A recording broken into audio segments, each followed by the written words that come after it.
spectacular Saturday. How is everybody doing today? I hope everyone is doing absolutely amazing. You know, I'm sending you lots of good, loving, happy, wonderful vibes all the time. I hope everyone is having a super, super fun Saturday, and everyone has a super Sunday fun day tomorrow. I will give it 30 more seconds before I put the first 5-minute timer on. Please join me for Natalie's book club, where I talk for 5 minutes and I read for 10 minutes while spreading positivity and gratitude, because I am so grateful for you, all of my subscribers, anyone that likes any of my videos or sees any of them. I am super grateful for you guys. Each and every comment makes my day. You guys have no idea. I love you guys so much. Thank you so much. What are you guys up to? What's everyone doing this weekend? I saw that federal holiday on Thursday too. I didn't have it off, but I saw that there was a federal holiday people got off. So I hope everyone, if you did have the day off, I hope it went well. Okay, we're going to put the first 5-minute timer on so I don't get too far ahead of myself. Happy Saturday, everybody. I hope everyone is doing amazing so far. We'll let that go for 5 minutes and then we'll start reading. Thank you for joining me for Natalie's book club, where I talk for 5 minutes and I read for 10. Hi, the Meads. We are currently on The Alley by Mingo Rubio Jr., which is my father, read by Natalie Rubio, the one and only. I'm just kidding, you guys. But yes, we are almost done, you guys. We are so close to being done with this book. I have a feeling we might finish it today. So if we do, please remember our next book is Project 369, The Key to the Universe. We will need a notebook or at least a pen and paper for this one. So please remember that's going to be the plan. I will make sure you guys know about this when I'll be going live on this sooner than this. I've just been trying to fit it in as much as I can ever since my mom's knee surgery. So I've got a lot of extra tasks that I don't normally do that I've been doing. So fitting it in is where I'm at right now. But I appreciate anyone and everyone that stops by, even for 1 minute. I am super, super grateful. Please comment and let me know what you guys are up to this weekend so I can send you some good, extra happy, loving vibes so that everything goes exactly the way that you want it to. Hi, Jacob. Hello, hello. Thank you for joining me. I'm super grateful. Foxhound, I think you're in the wrong place, but I appreciate you showing engagement. Thank you. Hi, everybody. Happy spectacular Saturday. I hope everyone is doing amazing. Thank you for joining me. Hello, I'm from Greece. I like your channel. Thank you. I appreciate you. I'm super grateful for you. It's a mushroom cloud. Is it now? Hi, James. Hi, Orlando. John, about time. Okay. Okay, so please remember, you guys, while I'm reading, I cannot see the chat. So please be respectful to anyone that is my subscriber already. I would really appreciate it, especially because, you know, I can't see the chat when I'm reading. So please be respectful while I am reading. I would really appreciate it. Thank you, S. Foxhound. Yo, you crazy. You in the wrong place. Just saying. With that other... What kind of content you do? I stumbled across this. Really, I just like to spread positivity and happiness. I think that if everyone had someone that they could talk to or let them know how they're feeling, everybody would be better. The whole world would be a better place if everyone had someone to talk to. And if you would really talk to that person, right? You got to open up to them and let them know what you're going through, how you're feeling, whether they help you or not. So I really just want to spread positivity, love, happiness, and gratitude, because I am super grateful for any and all of the people that watch my videos. I love you guys. You guys make my day. Thank you guys for joining me for Natalie's book club. I appreciate you guys being in here. So we have 1 minute and 46 seconds left before I do start reading. We are super close to the end of this, you guys. We're currently on The Alley by Mingo Rubio Jr., which is my father.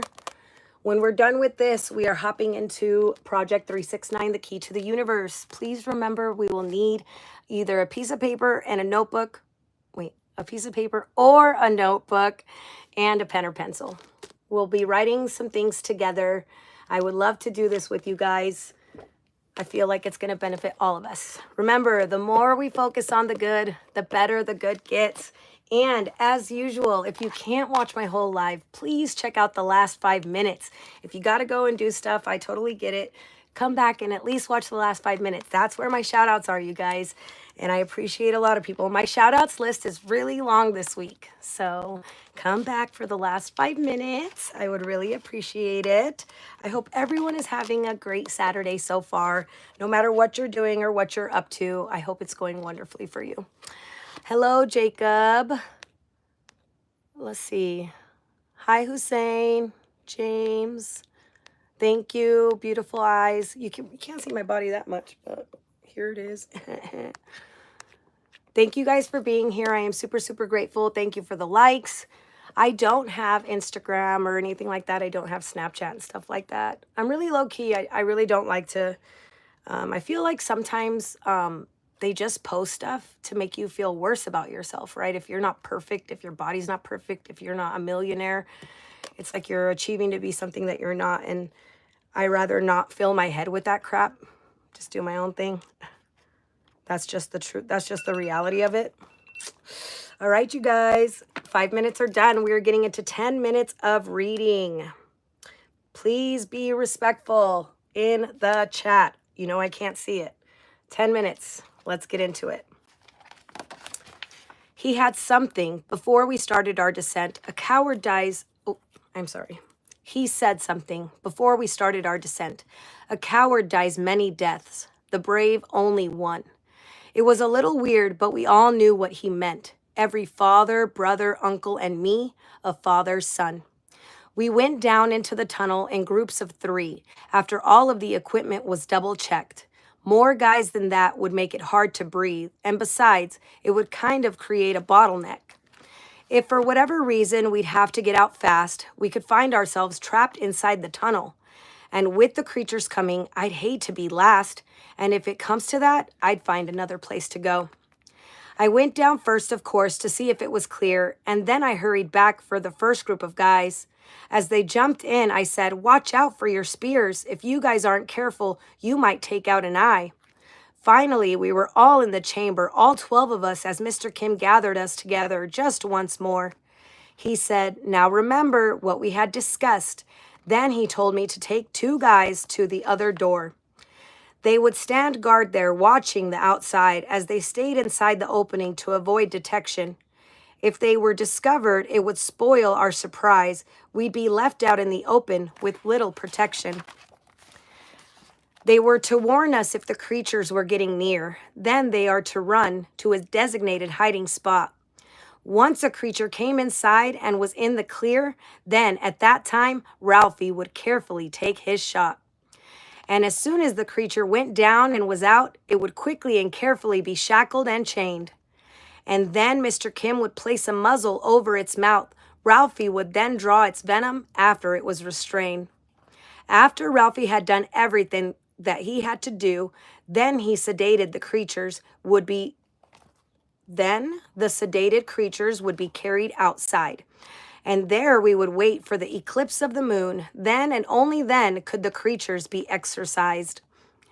It had to do with 2 great forces coming together that had been duly recorded from many sources, affecting the gravitational pull and even the weather, and that day it would be used to expel demonic forces.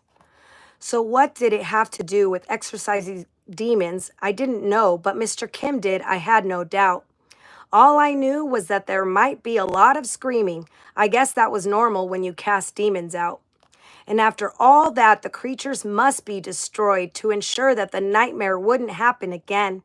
I wondered what purpose in life would I then employ if we succeed and put an end to that ancient legend. After receiving last instructions, the guys dispersed. Mr. Kim had given them all a designated position. Everything was carefully planned and well rehearsed. Everyone had a role to play in our small coalition. We each got to our positions throughout the room. Then we all hid in the shadows and we would wait. I said, "Hey guys, welcome to the Temple of Doom. You know, this would be a real good time to pray." Ralphie was glad to see us as he sat on his perch. Mr. Kim asked him, "Well, have you seen anything?" Ralphie said, "Man, it's been as quiet as church."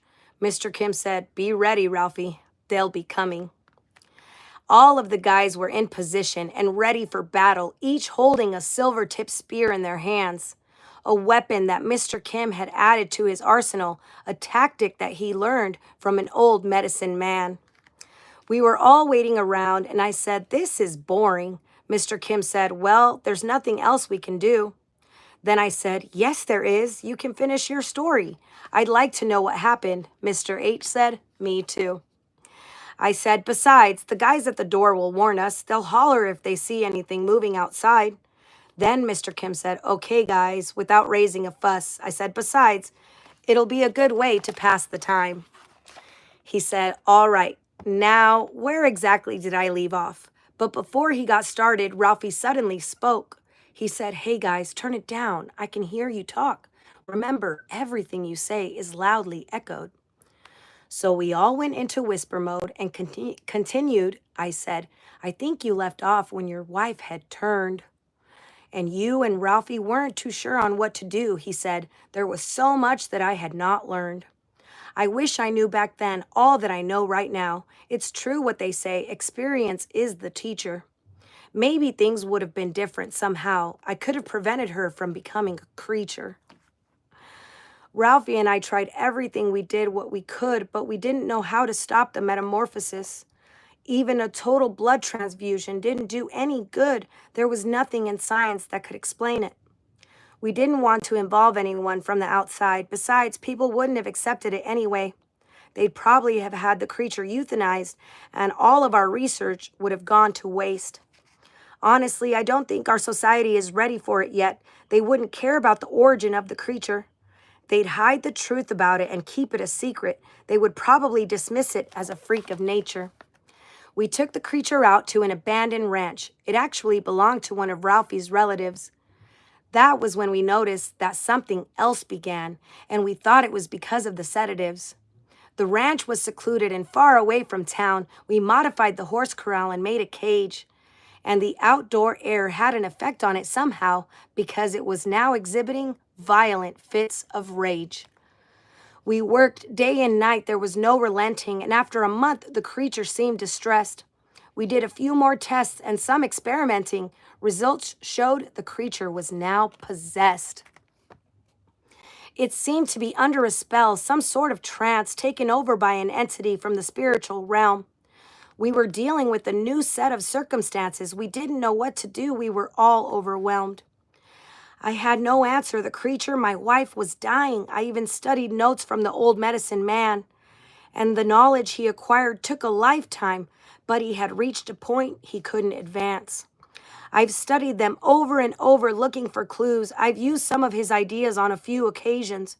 I think this is the reason why he couldn't continue. Maybe he was confronted with the same situation. We were faced with the decision what to do next. I thought for sure we'd figure it out, but we failed. Finding a cure had now become our lifelong quest. We did everything. We tried everything to no avail. The creature was now a lot stronger than before. It was just a matter of time before we'd lose control. I was totally exhausted. I couldn't take it anymore. So one day we decided to set her free and let her go. I abruptly said, "You let her go?" interrupting Mr. Kim, and without realizing it, I made too much noise. Then Ralphie shouted, "Hey, what's wrong with him?" I said, "Oops, my bad. I didn't mean to raise my voice." Whisperingly, of course, I repeated my question. Mr. Kim said she was suffering as he started to cry. I didn't know how to deal with demon possession. I had to live with the fact that I killed my wife twice. I interrupted him and I said, "That's what you meant." He said, "Yes, I had to kill her," as he wiped his tears.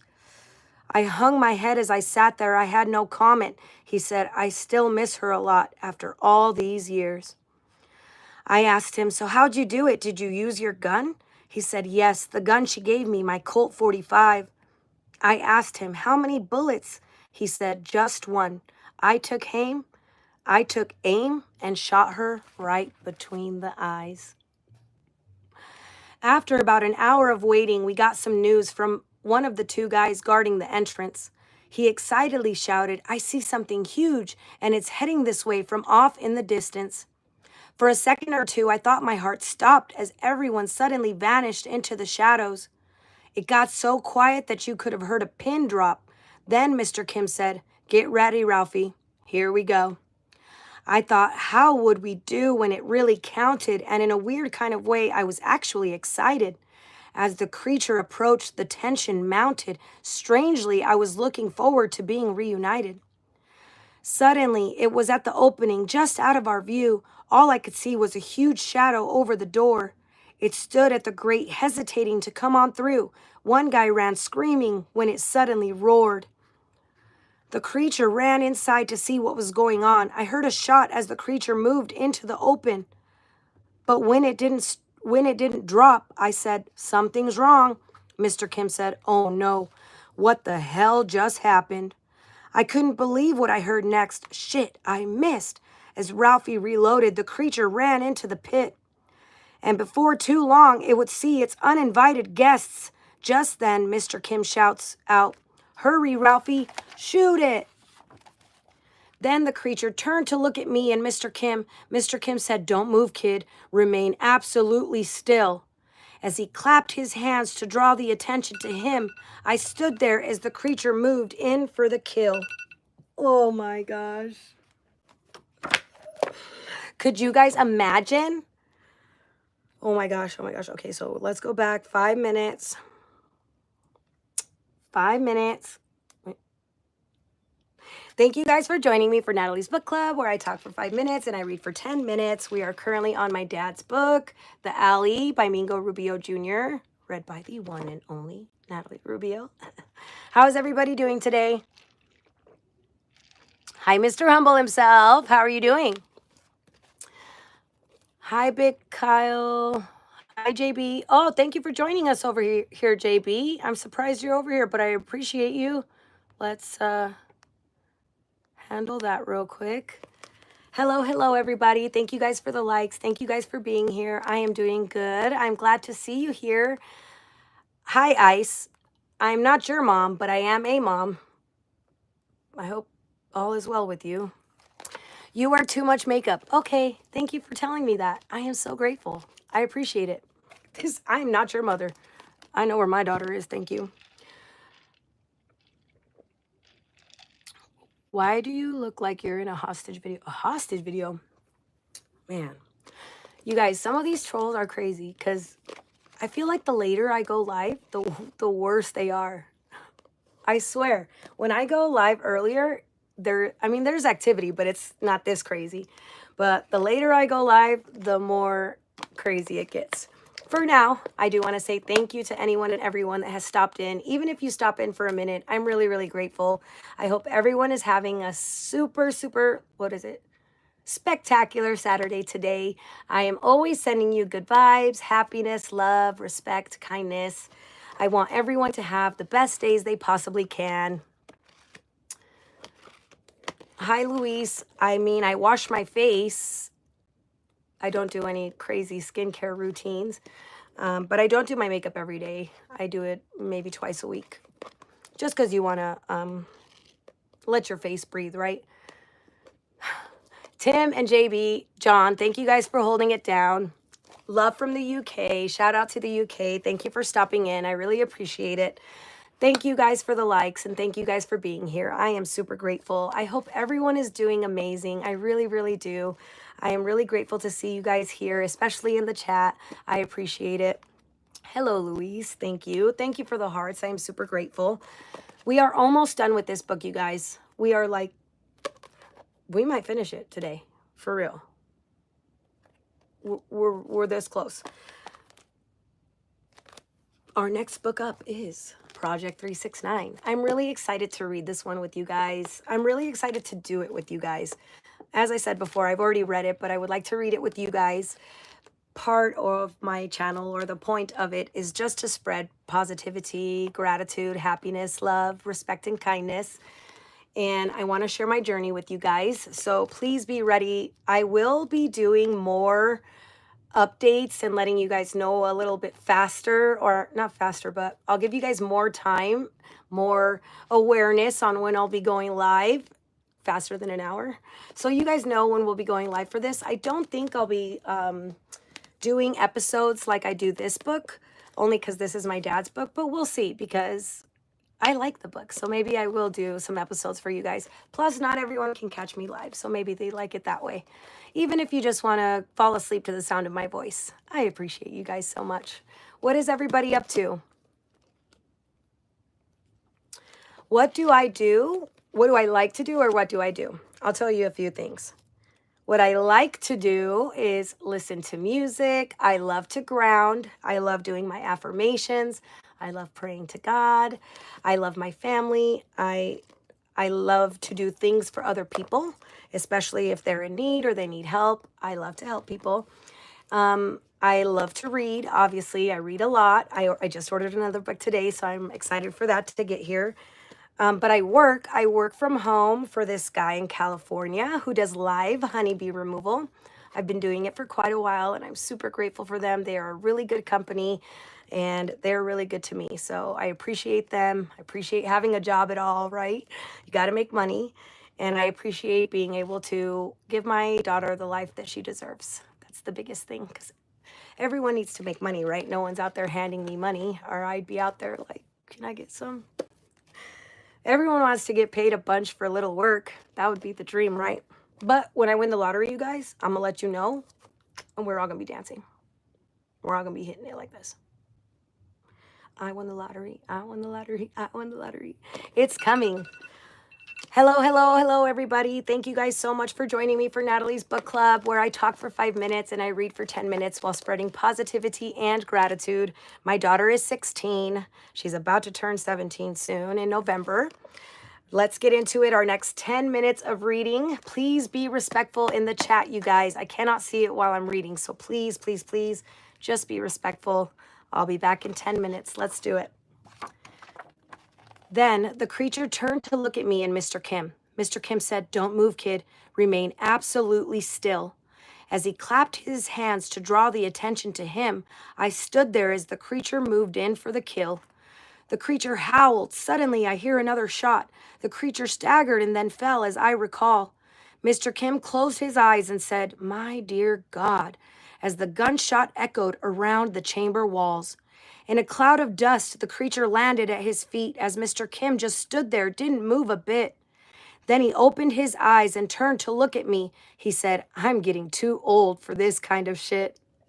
As he said, "Ralphie, reload, be ready to shoot at it again," as the rest got ready with their spears or lances. "I want to be sure it's tranquilized before we begin. I will kill it if I have to. I'm not taking any chances." Everyone wanted to see it. They were so intrigued. None of them had ever seen a creature before. Everyone gathered around to see the monstrosity, even the two guys that were guarding the door. Then Ralphie came down from his hidden perch. He was preparing to draw some venom and blood. He said, "This will be vital to continuing our research." Mr. Kim said, "Please tell me the first dart was a dud." Mr. Kim looked at Ralphie and said, "Let's get it done. Do what you have to do so we can take it outside." Mr. Kim said, "What do you think, kid? Is this the one?" I said, "I'm not sure. I have to take a look at its eyes." Then he told Ralphie, "We'll have to do them both. I know it's risky, but what's the only way to be sure? It's the only way to be sure. The correct venom will provide us with the antidote. The venom from one of them possesses the cure." By that time, chains were put on its paws or feet, and Mr. Kim put a muzzle on it so it couldn't bite. Then he said, "The damn thing looks secure to me." Mr. H said, "Yeah, man, it's wrapped up pretty tight." Then, as Ralphie was drawing blood, I saw it twitch. Mr. Kim said, "Hurry, Ralphie, the drug is wearing off." Then he said, "Get ready to shoot the son of a bitch." Ralphie said, "I left the tranquilizer gun up at the loft." Ralphie quickly started climbing up to get the gun. Mr. Kim told us to get back and give it some space. Along with everyone that was there, I was stunned. It was then that I noticed a look of fear on their faces. Then Mr. Kim told me, to start talking to the beast as if I was trying to make some sort of connection. Over and over, I kept saying, "Dad, can you hear me?" Mr. Kim said, "Keep calling. You're getting its attention." Suddenly, I saw its eyes as it turned and looked up. Then I say, "That's it, Mr. Kim." He said, "Are you sure?" Suddenly, something entered, but rather abrupt. We were caught unaware. It was another creature. It stood at the top of the stairs. It too was surprised. Then two guys panicked and ran for the exit door. Then the creature looked at us with its beady eyes, like looking at a menu at a buffet or a smorgasbord. Then Mr. Kim shouted out, "Boys, get your spears." Suddenly, the chamber echoed with another howl. He yelled to Ralphie, "Don't shoot until it's in the clear." He said, "No matter what, guys, don't let it get out." The creature looked back as they closed the hatch. Then it snarled, and I could see that it was pissed. It must have sensed that it had walked into a trap. Then I thought, I sure hope Ralphie doesn't miss. The moment we'd been waiting for had arrived. We were going into battle with an old Chinese man. There was no turning back then. It was do or die. Our opportunity to change history was already at hand. Then the creature saw the other one on the ground. Mr. Kim shouted, "Hurry, Ralphie, it's going to attack."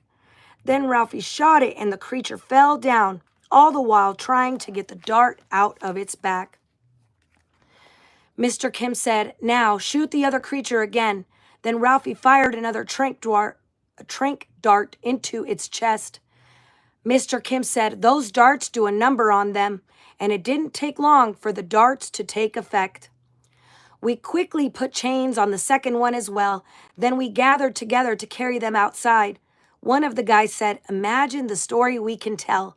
I said, "Yeah, man, that's if we make it out of here alive." By that time, it was dark outside. Evening had come as we placed both of the creatures out in the open. Everyone felt pretty good about what we had done. It would be over soon. That was what I was hoping. It was then that we got a good look at the creatures. They looked exactly like the picture that Petey drew. They were mostly animal, but with human features. Equipped with 4-inch claws and teeth, they were huge. We all stood there waiting for the moon to do its dance. A lunar eclipse was supposed to appear that night. Mr. Kim called that phenomenon a celestial romance, a rare occurrence that involved darkness and light. As we all waited for that rare spectacle to appear, we could see the moon's reflection on the pond. Mr. H said, "Back in the day, it was so beautiful here, and I hope it can get back to the way it belongs. First, we have to take care of this business at hand. Then we can talk about getting things like before. It's gone on far too long. Today, we make a stand." We all felt confident standing there on the shore. Then we saw a shadow starting to cover the moon. Mr. Kim said, "Get ready, boys. It's about that time." He said, "Hold the creature. Don't let it get loose." And he had us face it toward the moon in the sky. Mr. Kim had then begun to perform an exorcism. At first, nothing happened from what I could see. Then he said, "In the name of Jesus, release him." Suddenly, the creature seemed to recognize me. When I looked into the creature's eyes, I sensed a tormented soul that had long been held captive. All of a sudden, I could feel my father's presence, a sort of feeling between us that was retroactive. Its eyes showed me the pain that I too had had, and what I was experiencing was hard to believe. Then I screamed out, "Could it really be you, Dad?" It was my dad's soul, and it wanted to be set free. Mr. Kim said, "Here's a sword. You know what to do, but wait until the moment the demon is exorcised." Then he said, "If you want me to, kid, I'll do it for you." I said, "No, I'll do it," as I wiped tears from my eyes. He was just about done with his demon extraction when the other creature suddenly started jerking. All of a sudden, everyone quickly jumped into action. Mr. Kim said, "Oh no, the drug is no longer working." The evil demon went out of one and into the other, and it was then exhibiting supernatural strength. Mr. Kim said, "Get ready." As the creature recovered, he said, "Surround it, guys, and stay at arm's length."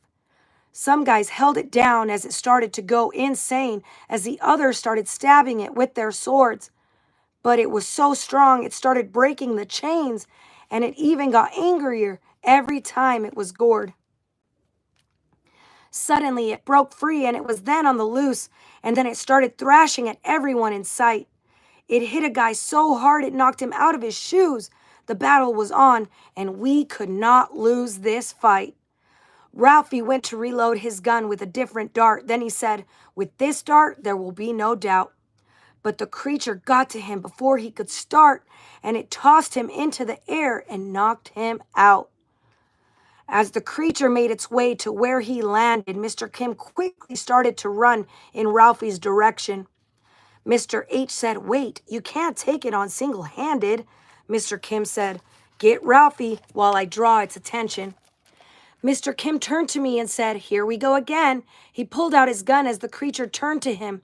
He faced it and said, "Say hello to my little friend." It snarled and growled as it headed for Mr. Kim. It sure looked like it wanted to do a lot of damage. It had come down to that. It was the only option left. We were trapped. The beast then had the advantage. There was no escaping. It was a matter of life or death. Mr. Kim fired as the creature jumped into the air. It landed on him as it quickly came stumbling down.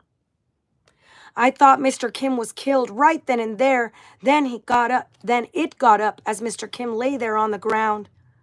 I ran to help him when the creature moved away. As I got to him, Mr. H started helping him as well. As we picked him up, we asked, "Hey, are you okay?" He said, "Yeah, I'm all right. I just slipped when it fell." Then he said, "Damn, I must have dropped my gun," as the creature was attacking the rest of the guys. And it methodically mowed them down one by one. Then it turned to look at us. It was our time to die. No, it's not our time to die. We're not dying, guys. We're not dying, guys. We are not dying. Okay. Whoa, 5 minutes. 5 minutes. Thank you guys so much for joining me for Natalie's Book Club, where I talk for 5 minutes and I read for 10 minutes while spreading positivity and gratitude. Hello to everyone. Matt's version, Jesus loves you. Thank you. I love Jesus too. Hi, Paul Sunny, Tony Montana. You got it. Thank you. Hi, Carlos. Hi, Dimitri. Hi, Paul. Hello, everybody. I am super grateful for all of you here. I did forget to mention earlier, if you don't, I think I did say it. If you don't get to watch the whole live, please check the last 5 minutes. That's where I do my shout outs, and my shout outs list is really long this week. I would love for you to hear it, especially if you have seen any of my videos. If you've liked any of my videos, please check out the last 5 minutes. Hi, Mohammed. Happy Saturday to everybody. I hope everyone is doing amazing. You love me? I love you too. I am always sending you love, happiness, positivity, respect, because we all deserve it. Hi, Yaser. Thank you guys for joining me. Thank you guys so much for the likes. You have no idea how much it warms my heart. I am so grateful. Before we get into the next reading, I do want to wish everyone a wonderful weekend, no matter what you're doing, whether you're working, you're getting rest, you're cleaning, you're cooking, whatever you're doing. I hope it's amazing for you. I am sending you lots of good, loving, happy vibes. Bye, Mohammed. Have a good day. I always wish the best for you guys. Don't let one moment define your whole day, especially if it's going to ruin your day. Okay, we all have bad days. Don't let one moment define your whole day, especially if it's a bad day, bad moment. And remember, the more we focus on the good, the better the good gets. I promise. I'm a testament to this, you guys. I've said it over and over again. I test myself on this because, everyone really does have bad days. At least I do. Hi, Mackenzie. Hi, Chandler. Thank you guys. Thank you to anyone that has stopped in, even for a minute, 5 minutes, 10 minutes. I am so grateful. I really appreciate it. If you have subbed today, I am so grateful. Thank you to all my subscribers from before this live. I really appreciate you guys every day. You guys know that I pray for you every single day. Every day I'm sending you positivity, happiness, kindness, abundance, as much abundance as I can possibly send. I know everyone wants money, right?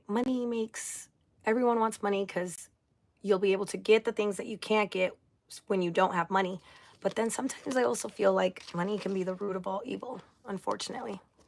Thank you, Jason. God bless you too. I love Jesus as well. I'm super grateful. Thank you. Hi, David. Thank you. Mackenzie, I'm sorry that you had a bad day. Have I ever fainted? No, thank God. Have you ever fainted? I hope not. I know people have things like that where they faint from time to time, but I'm grateful to be healthy and wealthy and happy. Thank you, God.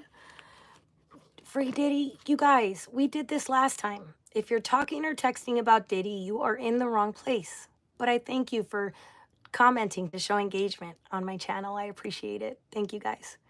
I am from Arizona. I live in the East Valley. Thank you guys for joining me today for Natalie's Book Club, where I talk for 5 minutes and I read for 10 minutes. We are closing in on the ending of The Alley by Mingo Rubio Jr. We are so close to the end, you guys. Look at this. We're so close. Okay, here, I'll give you a better idea, okay? We're on page 152, and there's 192. We might finish this today. What church do you go to? I don't think that you have to go to church to believe in God.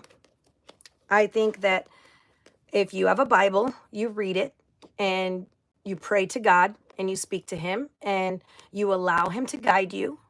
And that's all the church that you need. Everything that you need is already within you.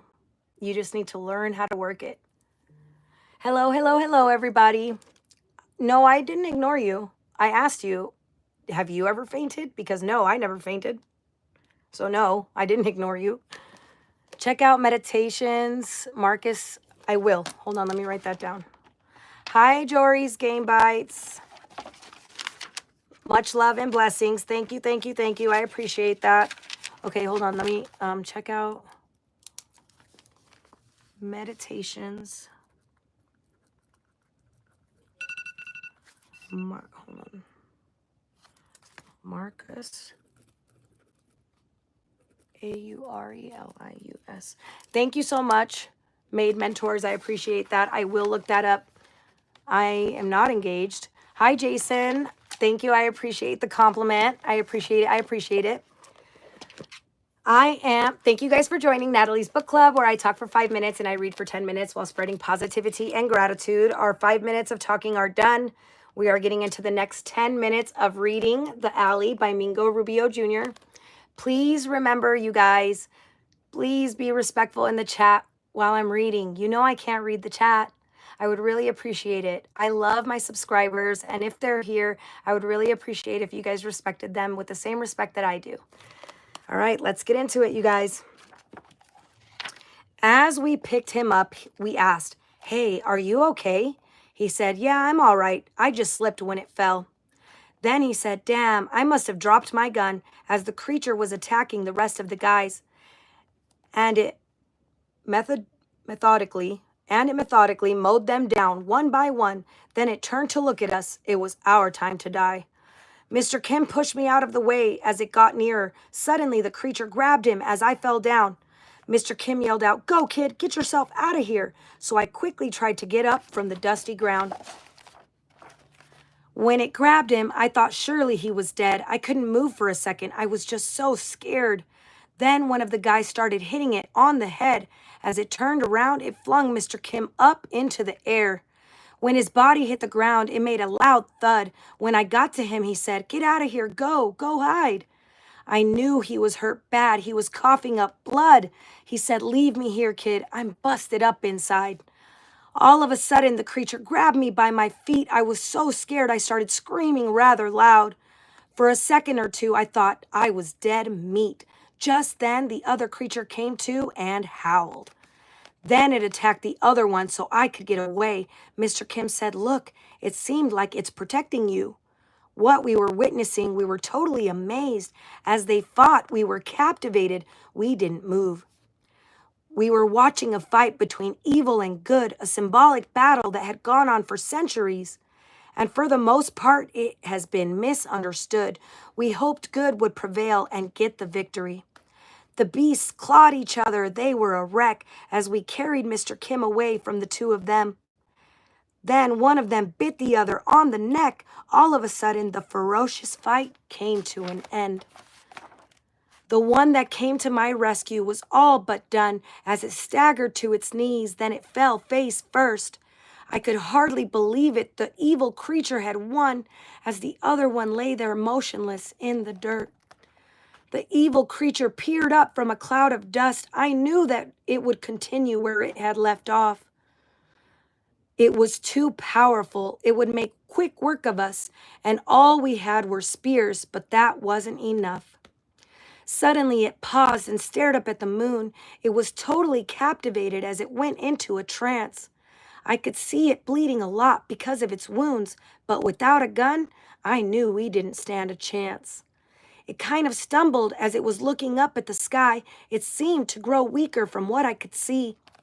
And from what Mr. Kim had told us, we knew why, but we couldn't take advantage of that opportunity. Mr. Kim's theory was correct about the lunar eclipse, that it affected the creature. It was then vulnerable. Mr. Kim said we must kill it with blood on his lips. He tried to stand, but he was so hurt that he stumbled. We looked at him. I knew something wasn't right. Mr. Kim said, "Damn, we almost made history today." I said, "It ain't over. I'm not giving up without a fight. We have come too far. We can't let it end this way."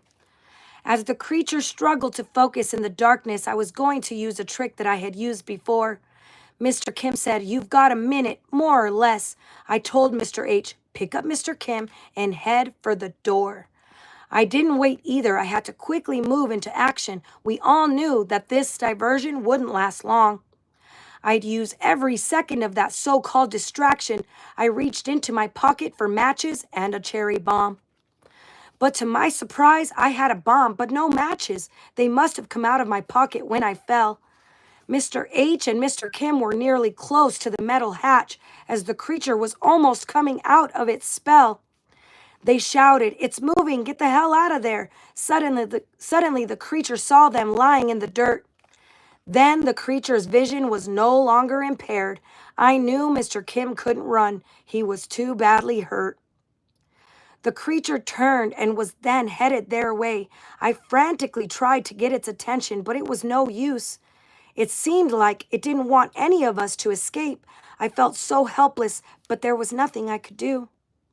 Mr. H confronted the creature by the metal hatch. He said, "We have to fight if it won't let us retreat."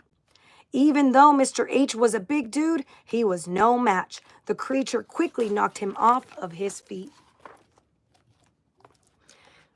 Excuse me.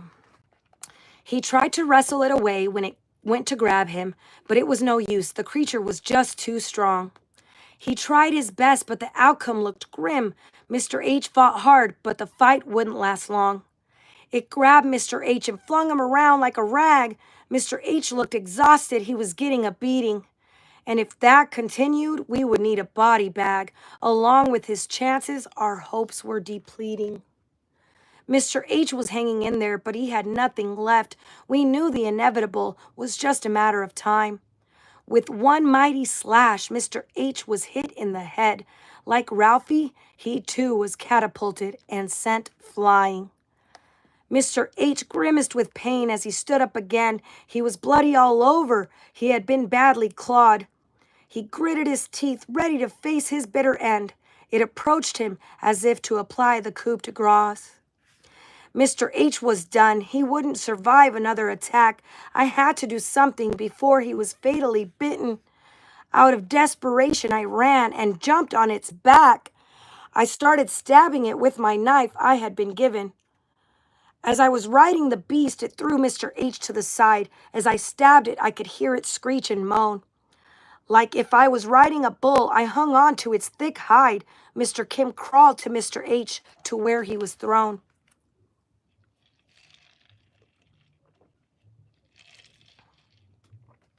When he got to him, Mr. H said, "What is he doing?" Mr. Kim said, "That crazy kid just sacrificed his life. We've got to help him somehow or he is through." Mr. H said, "Look, the kid is stabbing it with his knife." Though dusty, they could see me using my weapon. I hung on to it for dear life and rather determinedly. I was on the creature's back only a few seconds, but let me tell you, it seemed like an eternity. All of a sudden, it grabbed a hold of one of my legs and it spun me around in the air like a rag doll. I thought it was over. It was going to rip me to shreds. Then it threw me to the ground like a beach ball. I hit the ground rolling, which caused a dusty cloud. I had the creature's attention then, that was for sure. I could hear Mr. Kim and Mr. H screaming out loud. I couldn't really see them. My vision was obscured. At first, all I wanted to do was get its attention, and without thinking, I did the only thing I could do. I didn't want to fight it. That was never my intention. I think I may have bit off more than I could chew. I was in trouble. It was after me and no one else. I needed some sort of miracle or I was done for. I thought at least someone would rush in and help, but I was wrong. I was all alone to face that horror. I heard the creature growling as it got closer to me as I crawled on my hands and knees to get away. It made a gurgling sound as it struggled to breathe. It sounded hurt and it was looking to make me pay. It swiped at the ground because of all the dust, but it was getting lucky, though it was partially blind. I didn't feel it, maybe because of an adrenaline rush. The dust would clear and I would be easy to find. Suddenly, everything sort of went into slow motion. I seemed to see my life go before me in a flash. I caught glimpses of me and my dad at the ocean, one of the places we liked and visited in the past. I didn't know if it was a vision or if it was a dream. I was not sure what it was, but I didn't want it to end. I had almost forgotten when my life was so serene. Since he left, my life has been filled with discontent. Maybe it was God's way of saying it was time to go. Heaven knew that had often been my wish. Recent developments had changed things, though, and besides, I really didn't want to go out like this. Then all of a sudden, poof, my apparition was gone. It was a beautiful vision, though, for what it was worth. And in a split second, hell, it wasn't even that long, I was crawling on my belly back on planet Earth. Then miraculously, I couldn't believe what I found. It was Mr. Kim's handgun, his trusty old Colt 45. As quickly as I could, I picked it up off the ground. Suddenly, the dust cleared, almost as by design. I stood up with a newfound courage inside of me. I cocked the gun and took aim as it approached. I fired one shot at it, but the chamber was empty. I used the gun last. Maybe Mr. Kim forgot to reload. Oh my gosh. Could you imagine jumping on a beast's back and stabbing it with a silver-tipped spear? Oh my goodness, I couldn't imagine that. Okay, 5 minutes. Thank you guys for joining me for Natalie's Book Club, where I talk for 5 minutes and I read for 10 minutes. We are currently on The Alley by Mingo Rubio Jr., which is my father. Let's see. 159.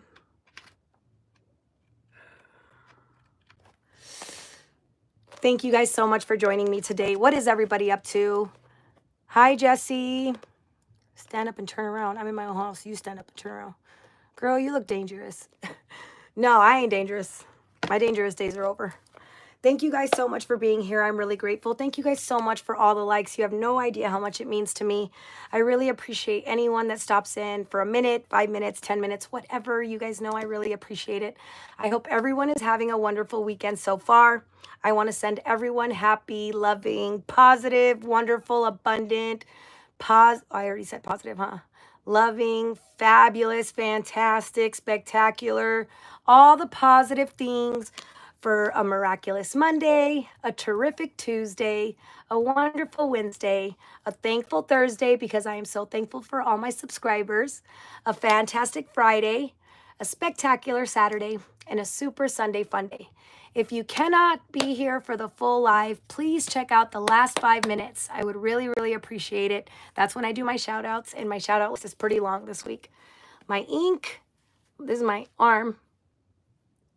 Check out another live I did. I explained what this tattoo means to me, including these things. I do have my back done up here. My feet are done too. Feetsies. And then I got this. I have another tat scheduled in October. This side, I'm going to get matching tattoos for my sister and I's birthday. I appreciate your channel. Your encouragement has helped me in hard times. Thank you, Bryson. I am so grateful for your comment. Thank you so much for being here too. I really appreciate it. I really and just want to spread positivity and happiness. Positivity and gratitude because I'm so grateful for you guys. Everyone has bad days, but don't let one bad moment define your whole day. If you have to really set a timer, set a 60-second timer, take deep breaths, think, and restart. Just because you stub your toe or someone brake checks you on the way to work, that doesn't define your whole day, okay? Remember what I always say. The more we focus on the good, the better the good gets. I promise. I don't know about being a cool mom, but I appreciate that. I'm lucky for my daughter too. Thank you. My hair is really long. I'm thinking of cutting it soon, but we'll think about it. We'll get there. We're not going to go there today. My hair is pretty long though. Covers my butt when I wear it down. I'll have to straighten my hair with you guys again. I deleted that live when I did it because I couldn't really interact when I was trying to straighten the hair and see in the back and stuff. But it was fun, so maybe we'll do it again. Okay, John, are you still in here? JB, Mr. Humble himself, 76. I really think we're just gonna do it, guys. Thank you, Ismael. Okay, if you're trying to grow your hair out, this is how I got my hair long. For real, I know I wear my hair in braids all the time, but I'm dead ass serious. That's what helped me grow my hair longer. If you shower, put your hair in braids. No, you're not damaging it with any heat. You're just letting it do its thing. It's not breaking all the time. Your hair will get longer, I promise. Thank you, John. Thank you, Mr. Humble himself. I was going to ask you guys if we should finish this tonight, but we're going to. I'm only 20 pages away. I feel like in 10 minutes, it's about 10 pages or so. So we're going to finish this today. Thank you guys so much for joining me for Natalie's book club, where I talk for 5 minutes and I read for 10 minutes while spreading positivity and gratitude. I am so grateful for all of the likes. You guys have no idea. It makes my whole day. I really appreciate it. Thank you to all of my subscribers are my lovelies, because I love you guys so much. I think of you every day and I pray for you every day.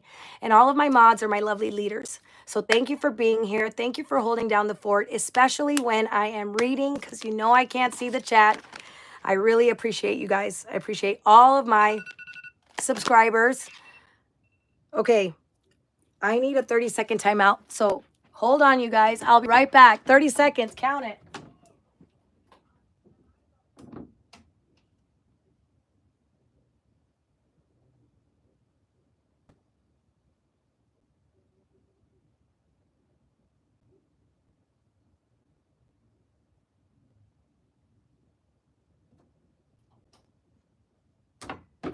Was it 30 seconds? I had to grab a water. This is root beer, making me feel like I have cotton mouth. Hello, everybody. Thank you so much for being here. For Natalie's book club, where I talk for 5 minutes and I read for 10 minutes. We are getting into the next 10 minutes. Please remember to be respectful in the chat. Please. You know I can't see it while I'm reading, so please be respectful in the chat. Let's get into it. The Alley by Mingo Rubio Jr. Here we go. Then, miraculously, I couldn't believe what I found. It was Mr. Kim's handgun, his trusty old Colt 45. As quickly as I could, I picked it up off the ground. Suddenly, the dust cleared, almost as by design. I stood up with a newfound courage inside of me. I cocked the gun and took aim as it approached. I fired one shot at it, but the chamber was empty.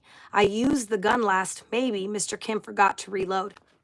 But before I could raise the gun and fire it again, the creature hit me and the gun flew from my hand. It was coming at me fast and it looked determined as I made my way to where the gun had landed. Oh my gosh, I couldn't even imagine that. It was okay. Then I saw it lying there and I quickly picked it up as the creature went to grab me with its death grip. I only had one chance at that or I would succumb, so I turned and pulled the trigger and let her rip. As I fired, I squinted my eyes and gritted my teeth, and the creature growled each time that it got hit. And at that moment, I started yelling at the beast. I emptied every chamber in the gun before I quit. The creature released me as it screeched in pain. We both fell screaming. Suddenly, there was no sound. From what I was told, only a cloud of dust remained. The creature collapsed and fell on me, face down. When it fell, it knocked me out for a minute or two. I remember being trapped and I couldn't breathe. Everyone just looked on, not knowing what to do. They probably thought that the beast had killed me. I bet they were shocked at witnessing my demise. I was out cold as I lay under the creature's belly. Mr. Kim quickly came over, helped by two guys. He frantically said, "Help me, the damn thing is heavy." In the commotion, I woke up still holding the gun. Then I yelled out, "Help me, I'm trapped under here." I tried to get out, but the damn thing weighed a ton. When I got out from under it, Mr. Kim was in tears. He embraced me and said, "Kid, I thought you died. I thought you were a goner when you went under." He said, "You must be a cat. You've got 9 lives." After that day, he started calling me Boy Wonder. I tried to walk as I struggled to catch my breath. Mr. Kim asked me, "Are you going to be all right, kid?" Then I noticed there were only a handful of us left. Mr. H said to me, "I can't believe what you just did." The guys all gathered around and congratulated me. I couldn't believe it. They were treating me like a hero. One of the guys said, "Man, you fought like a Marine." Another one remarked, "Dude, you're one bad muff." Then Mr. Kim noticed the blood stains on my shirt. He asked me, "Are you bleeding? Is the blood yours?" I said, "I'm all right," not wanting to admit that I was hurt. I looked around. It looked like we had been in a war. Mr. H saw to Ralphie as he helped him to his feet, but he was still a little groggy as he tried to stand. He said, "All I remember is the creature hitting me." Then Mr. H said, "Yeah, and then you flew like Superman." Mr. Kim told one of the guys to go get some help. "We need to get some of these guys to the hospital." I could tell that the guy was afraid to go by himself. Mr. Kim threw him a flashlight and told him to go. Our so-called coalition then looked like a MASH unit as we started to administer help to our hurt friends. Mr. Kim stood to his feet and said, "Let's finish it. We must cut off its head so this nightmare can end." Mr. Kim reached into his bag and took out a bottle. It was holy water that he had used for his exorcism. I could tell he was in pain. He walked with a waddle, so Mr. H and Ralphie quickly went and assisted him. We gathered at the creature lying there in the dust. I said, "Is the holy water going to work? It's nearly dead." He said, "It's too late for that. The holy water is for us," as he started splashing it around all over our heads. He began to pray. Then he gave us a double dose. He said, "Dealing with demons, you can never tell. When it dies, the demon will look for another host. With that one, it goes back to the dungeons of hell. The holy water protects you from being possessed. I doused you guys twice, so there can be no doubt." He said, "Get ready," as we stood there soaking wet. "When we cut off its head, the demons will come out." I stood over the creature with the sword in my hand. Mr. Kim said, "Be careful. I think it's still breathing." As I drew my sword, I looked over at the old man. He nodded. Then I cut off its head with one swing. The creature's body twitched a little, then it ceased. Then we heard screeching sounds of pure horror. With the creature dead, the demons were released. We had no idea what to do or what we were in for. We all just stood there frightened in one little spot as the demons tested our wills and our resistance. We would have to endure that demonic onslaught, and for most of us there, that was a new experience. There we were, huddled together in a small group, none of us willing to relinquish the spiritual fight. Then the noise grew faint as they started to move. The sounds went over the pond and into the night. The demons were gone. We were left in disbelief. Then we could sort of relax a little bit, or at least try. Suddenly, a strange sound interrupted our relief. The other creature was gasping. It was still alive. Mr. Kim said, "It's not over yet, kid. Get the sword. The creature's moving. There is no time to waste." Then Mr. Kim noticed something and said, "My Lord." He said, "Look at it. The creature has a man's face."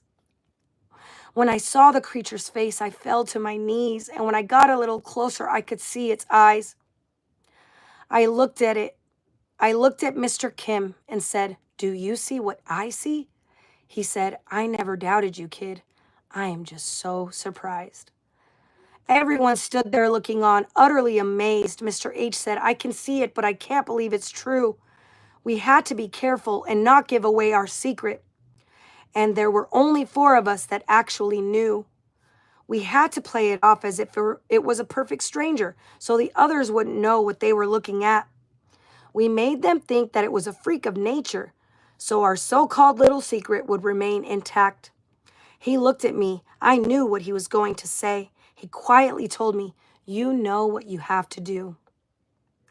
I didn't want to kill it, but there was no other way, and somehow, some way, I had to see it through. As I looked into the creature's eyes one last time, the creature's eyes seemed to fill up with tears. It must have felt my soul and what I had in my mind. If so, then it knew that its pain would end right here. I stared into its eyes almost as if to say farewell. Mr. Kim softly says to me, "I know it's hard letting go." He went through it. He knew the pain that I felt. He said, "Now end his suffering. Release his soul." I quickly drew my sword. Mr. Kim said, "Do it, son." And with one mighty swoop, the job was complete. He looked up to the heavens and said, "It is done." Then he looked around and said, "But it was costly." 14 showed up for battle in our rendition, yet 2 guys would never again see the light of day. Nobody wanted to die, of course, on our expedition, but we all knew going in the price that we could pay. Mr. Kim sat down, his arms folded over his chest. Then he said, "It's a miracle that any of us survived." He sat there and it seemed like he was short of breath. After waiting a few minutes, our help finally arrived. Then we all looked up. The moon was then exposed. Evidence of the lunar eclipse quickly disappeared. Night seemed to turn into day, but the moon's glow. Then Mr. Kim said, "I need 2 guys to stay here." He said, "All of the corpses must now be burned. We must do this to ensure that there is no repeat." Then one guy spoke up. He was noticeably spurned, saying their bodies should go back to their families. Then Mr. Kim stood to his feet. He looked pissed. He said, "Then what's the purpose of us being here? Understand, we have no choice. We must do this. All of you knew this coming in. It was made very clear."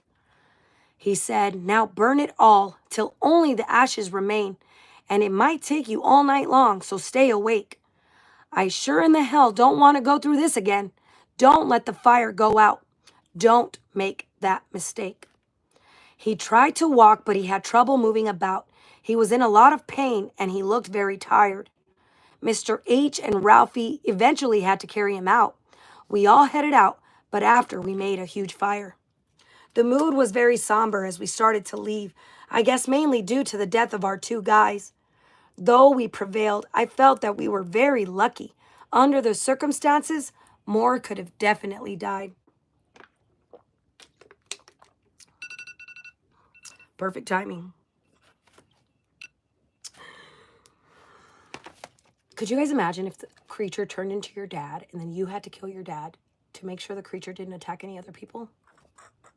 I could not imagine. Okay, let's get this timer on before I get ahead of myself because you guys know I love to talk. 5 minutes. Thank you guys so much for joining me for Natalie's Book Club, where I talk for 5 minutes and I read for 10 minutes. We are currently on The Alley by Mingo Rubio Jr., which is my father.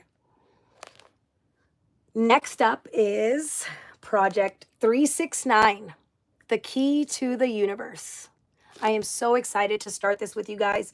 Please, please, please remember to bring either a piece of paper or a notebook and a pen or a pencil. We are going to need it, even though the exercises or journal stuff don't start right away, right? The first beginning is a bunch of reading.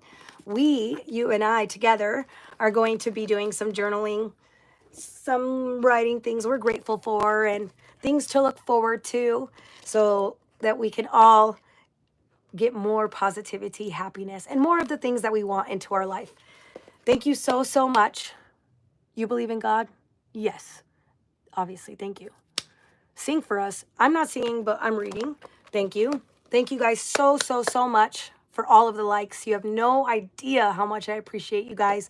Thank you for the hearts. Thank you for the comments. Thank you for engaging. I am so grateful for you guys. Please, please remember, I know I say it on repeat. You guys are probably tired of hearing me say it, but whatever.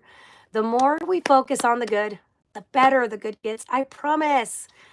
Hi, Simply Shayla. Thank you. Thank you, Edwin. Bye, Mackenzie. Thank you. I love you guys. Thank you so much for being here. Thank you so much to my lovelies, which are my subscribers. Thank you to my lovely leaders. Those are my mods. I am super, super grateful for you guys. Thank you for holding down the fort. You know I can't read the chat while I'm reading, so I really appreciate the work that you guys do. Remember, when I win that lottery, we're all winning. When I win the lottery, we're all going to win. Thank you, Simply. Simply Shayla says, you're welcome. I followed you for a while. I caught you on live. Yay. Thank you. Thank you. Yes, I understand. My schedule can be crazy right now. I haven't been going live as much as I want to. I would love to go live every week, but ever since my mom got her knee surgery, I've been doing other tasks. I clean the whole house for her. I do all the laundry. I do some cooking, not everything. But I try to do as much as I can so my mom doesn't have to, which will include shopping, filling up the cars with gas, getting the mail, you know, all the stuff that she would normally do. So I'm doing as much as I can until she gets back on her feet. So I'm really grateful to have you guys here. Lately, I haven't been going live as much as possible, as much as I want to, but I will soon. And I will make sure to get you guys aware with more than a day's notice of when I'll be going live in the future, because I would love to do this with you guys together. My channel is really, I just want to spread love and positivity to everyone. I really feel like if everyone just had someone to talk to, the entire world would be a better place. I really do. So I'll be here for you if you ever need somebody to talk to. I'm a real girl. This is my real life. I do real things. This is my real dad wrote this book that I'm reading. So reach out to me if you ever need anything. Darth, you missed it. I showed my feet earlier. Watch the recap. Hi, Angie. Thank you for being here. Manuel, thank you for the good luck. I appreciate it. And remember, you guys, if you don't get to watch the whole live or you have to leave soon, please remember to watch the last 5 minutes, okay? I have a long list of shout outs this week, so I appreciate it. Simply Shayla, thank you so much. I really appreciate it. I'm almost at 668. You're lying, because before I went, I think I was around like 612 or something like that. 46 likes. You guys are incredible. Thank you so, so, so much. Are you Native American?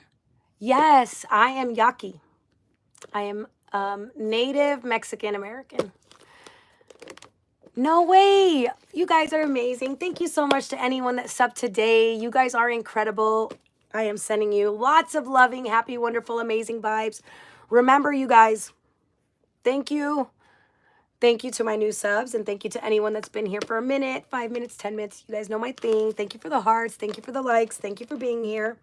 for Natalie's book club, where I talk for 5 minutes and I read for 10 minutes while spreading positivity and gratitude. We are currently on The Alley by Mingo Rubio Jr., which is my dad. We are going to move into Project 369, The Key to the Universe. Be ready for this because I am so excited to do this with you guys.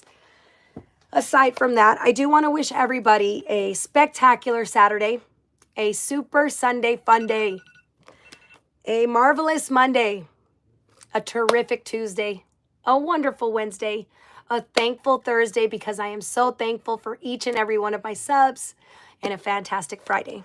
All right, you guys, let's get into it. 10 minutes of reading. Please, please, please be respectful in the chat. You guys know I can't see it while I'm reading. Thank you, thank you, thank you. Let's get into it. Mr. H and Ralphie eventually had to carry him out. We all headed out, but after we made a huge fire. The mood was very somber as we started to leave, I guess mainly due to the death of our two guys. Though we prevailed, I feel that we were very lucky. Under the circumstances, more could have died. Ralphie stopped briefly as we headed to the tunnel to get his bag that contained the creature's venom. Mr. Kim said, "Hurry, you've got to get to the hospital. Don't worry about the other stuff. We'll get them. We'll meet up with you later and give it to you there." Ralphie had to hurry and then produce an antidote. Remember, Mr. H's son Petey was still in his care. We all left the aqueduct with a new feeling of hope. We arrived at the hospital a short time after he did. Mr. Kim was immediately checked out by the staff. We found out that he had a couple of broken ribs. I asked him, "Does it hurt?" He said, "Only when I laugh." We were all beat up more than we had realized. I guess we didn't know the severity of our wounds. In fact, we were so bad that we were hospitalized. That night, we were regarded as Mr. Kim's platoon. The next day, Mr. Kim saw me walking in the hall as he was being wheeled around in a wheelchair. He wheeled right up to me, then we started to talk. He said, "Look at us, kid. Don't we make a fine pair?" Mr. Kim checked me out and said, "You're hurt bad. You're covered with bandages from head to toe." I said, "Yeah, that was a pretty rough night we had." He said, "You're right, kid. It was truly unforgettable." Mr. Kim was recovering from his wounds as well. He had fractured one of his legs during the fight. He was given a wheelchair and a nurse to himself. I asked him how he felt. He said, "I guess I'm all right." I asked the nurse, "Where can I go to call my mom?" Mr. Kim said, "Don't worry, kid. I took care of that. I already called and spoke to your stepfather, Tom. I told him that you were okay and where we were at." Mr. Kim said, "They weren't allowed to come visit me. In fact, none of us are allowed any visitors just yet." He explained to me that we had been quarantined. They'll check us for viruses that can pose a threat. So they kept us a while and did their examinations, and after 2 days, we had a meeting in the lobby. When we entered, we were given a standing ovation by some folks that learned we had killed the beast. I asked Mr. Kim, "What's the deal with this crowd? It seems like someone has told them the news." He said, "Yeah, I think somebody's got a big mouth, but I really can't blame him. What we did is huge. They know what it means to this town, this location." I asked him, "Then why wasn't anything done before?" He quickly answered me, almost without hesitation. He said, "They're just sheep, kid. Need I say more?" It takes courage to stand up and overcome fear. They'd rather turn around and look the other way. I asked, "But hasn't this been going on for many years?" He said, "Yes, it's been going on for a few decades. People don't get involved until it happens to them." I said, "You mean Mr. H only did it for his son Pete?" He said, "This isn't the first time this has happened. Don't think that we haven't had our opportunities." But it took the courage and bravery of this little kid, and for a friend, he was willing to risk his own life. They'll be talking for years to come of what you did. When he said that, it made me swell up with pride. I said, "Come on, you make it sound like I did it alone. We earned this victory together. We all did our part." He said, "You're unlike anyone that I've ever known. You're one of a kind. I wish everyone had your heart." What you did that night took the courage of a lion. In all my years, it's the greatest thing I've ever seen. It reminded me of the story of David and Goliath when a little kid slew the giant of the Philistines. I said, "Come on, Mr. Kim. I don't know about all that. You do realize that I was scared out of my mind." And if it happened again, I don't know how I'd react. I might run away and leave the rest of you behind. I've seen you in action, kid. You handle yourself well. Most people would fold under that kind of pressure. When we were at the end of our rope, you excelled. You've impressed me, son, beyond every measure. Then he asked me a question I had thought about. When this is finally over, what are you going to do? I replied, I don't know, but I'll figure something out. Then he told me, I've got a proposition to offer you. But right now, let's take a few days to heal up first. Besides, I'm in no hurry to get out of this wheelchair. Mr. Kim was being pampered by a particular nurse. She was what we call a butter girl, but he didn't care.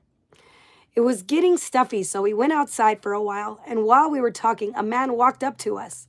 When Mr. Kim saw him, he broke out with a smile. They embraced, then he told me who the man was. It was his brother, which came as a shock to me. I said, man, you didn't tell me that you had a brother. He said, we're the only ones left on our family tree. They both started crying as they hugged each other. His brother looked at me and said, so you're the one. You're the kid that saved my big brother's bacon. He said, do you realize what you guys have done? You've made history. This was a huge undertaking. After a while, I sensed that they wanted to be alone, so I said I was going in to get something to eat. And maybe I would ask if I could use the phone. I'll give my mom a call. I know she must be worried. Oh, crap.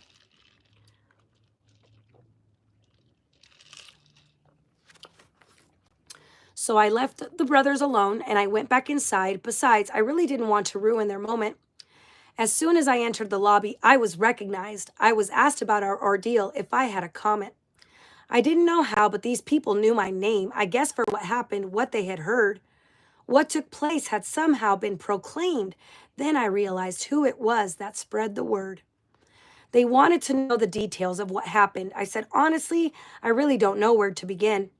I said, it was unlike anything that I'd ever imagined, a nightmare I wouldn't want to go through again. They asked questions about the two guys that died. I replied, they did well, never losing composure. I will be forever grateful for their ultimate sacrifice. They faced the creatures and fought like soldiers. As I looked through the crowd, I saw a familiar face. It was my mom. She came with Tom to visit me. I said, can you believe all the people in this place? She said, yeah, they've all come to see a celebrity. I just looked at her. I didn't know what to say to that. I could tell she wanted to cry, so I held her close. After what happened, I wondered how she'd react. I really had no clue as to what she'd been told. But I was happy that they had come down to visit, though I tried to hide the fact that I had been hurt.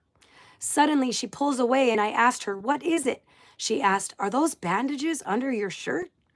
I quickly said yes, but they are only flesh wounds. I was hoping somehow that it would comfort her. She kind of looked me over and said, so it's true. I said, Mom, listen, I'm all right. You can rest assured. She said, you guys have really stirred up this town. I've never seen so many people in all my years. And I've even heard the story of what went down. Nervously, I said, don't believe everything you hear.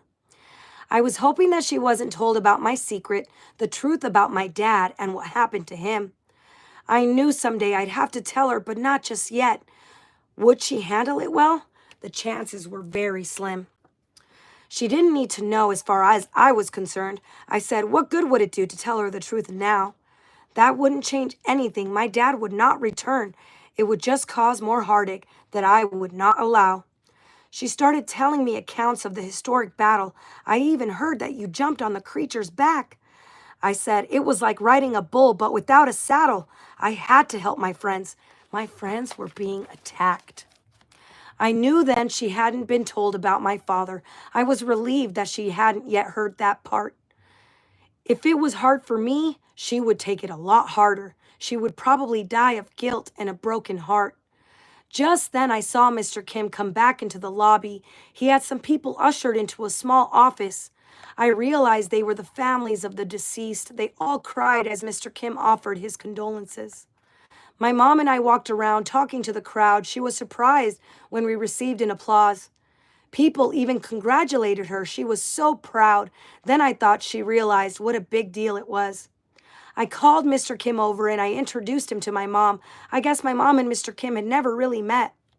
As he took her hand, he started to read her palm. She started to pull away and he said, "Please don't fret." My mom turns to me with a baffled look in her eyes.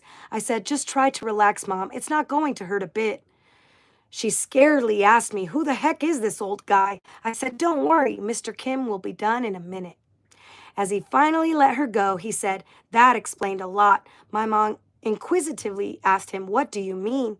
He just said, "You know, that's some kid you've got." Just then I thought he was going to spill the beans. He saw my nervousness and stopped right there. Oh my goodness. I could never tell my mom if something like that happened to my dad. Thank you guys so much for joining me for Natalie's book club, where I talk for 5 minutes and I read for 10 minutes. 5 minutes. We are currently on The Alley by Mingo Rubio Jr. Thank you so, so much, you guys, for all the likes. Thank you for stopping in. Even if you're here for 1 minute or 5 minutes, I am so grateful for you.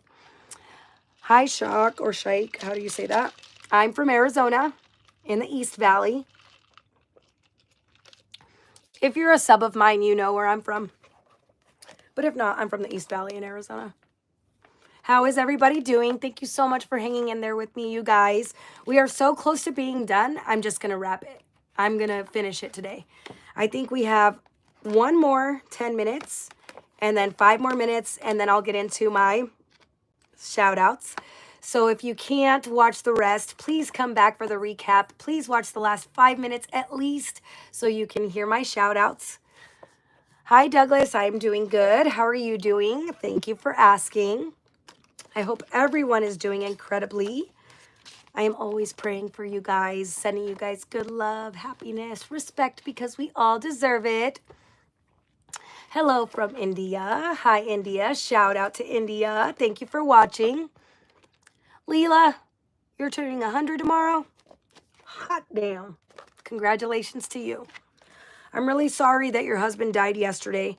I have a feeling that if he did, you wouldn't be here. But thank you for stopping in and sharing some comments, sharing engagement on my channel. I really appreciate it. Hi there, Adele. How are you guys? Thank you guys so much for joining me for Natalie's book club, where I talk for 5 minutes and I read for 10 minutes. We are currently on The Alley, which is my father's book. We are about to be done, you guys. We're on page, don't play with me.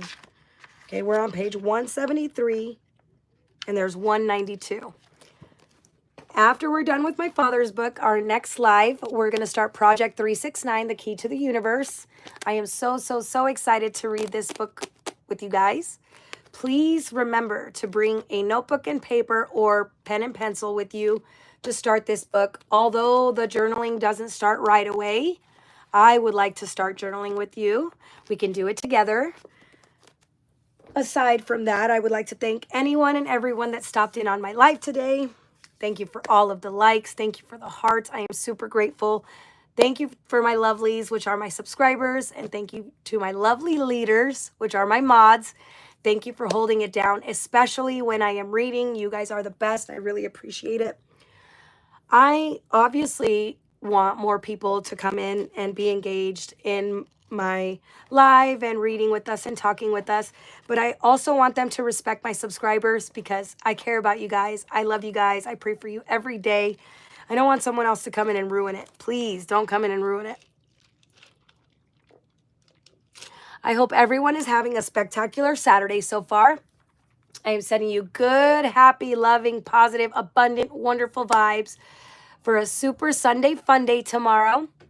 We're all going to have a miraculous Monday, a terrific Taco Tuesday, a wonderful Wednesday, a thankful Thursday because I am so thankful for my subscribers, a fantastic Friday, and a spectacular Saturday. Harris, you messed me up, bro. You messed me up with the show feet. I showed my feet earlier, so watch the recap because it's on there. I promise. You drank all the Kool-Aid top 8? I bet you did. All right, you guys, we got 1 minute left before I start reading. It might be my last 10 minutes, so please, please, please remember to check the last 5 minutes of my live. Whether you watch the whole thing or you stopped in for a minute or two, please check the last 5 minutes. That's where I give all my shout outs every single time. Thank you guys so much for coming here, especially on a Saturday night. I'm sure you guys have more to do. I last longer than okay. Remember last time I told myself I need to stop reading these comments out loud? This is me embarrassed right now. God bless you too. Thank you for stopping in. I would really appreciate it. I do really appreciate you stopping in. Thank you so much. I hope you have a great night. Please be safe. You shouldn't worry about if I'm single. You don't even know my name. John, we've been through this, John. All right, you guys, we're going to see if I can finish the book in the next 10 minutes. If I can't, we're going to see how many pages are left and then possibly finish it. Please remember to be respectful in the chat. Please, please, please. Let's get into it. He saw my nervousness and stopped right there. We looked at each other, but not a word was said. Then he realized that my mom was not yet aware of what happened to my dad, that he was dead. He redirected the conversation when he continued. I was relieved we avoided a painful explanation. Then he said, "Excuse me, I don't mean to be rude, but I've got to go and address this congregation." Then Mr. Kim said, "Can I have your attention, please? I would like to talk to you for just a minute or two. People may say we were lucky, but I call it destiny. It was a long time coming, certainly long overdue. And for a few years now, I had almost lost hope. In fact, if I hadn't promised my wife, I would have quit. I searched for answers traveling all over the globe. Suddenly, my luck changed the day I met this kid. Somehow, he helped open my eyes to the practical. I was ignorant to the facts that were in plain sight. I had to look far beyond the realm of the physical. This factor alone put things in a whole new light. Could things have been different? Maybe, I guess, but I can assure you it's a miracle that we survived. And if you choose to argue the price of success, just look at its history. How many people have died? And we would have certainly been among them if it hadn't been for this kid right here to intervene. He jumped on its back when it came at us again. In all my life, it's the bravest thing I've ever seen. Mr. H picked me up like players would their coach as my mom looked on just brimming with pride. And Mr. Kim went so far as to call me a superhero. Just looking at how happy my mom was made me cry. We all met with Dr. Ralphie after a short celebration. We were eager to know the results of the antidote. He said, "Earlier today, I gave the kid an inoculation. All we can do now is just wait and see how it goes." Mr. H said, "I just saw him and he's still the same." Then Ralphie said, "Hey man, what did you expect?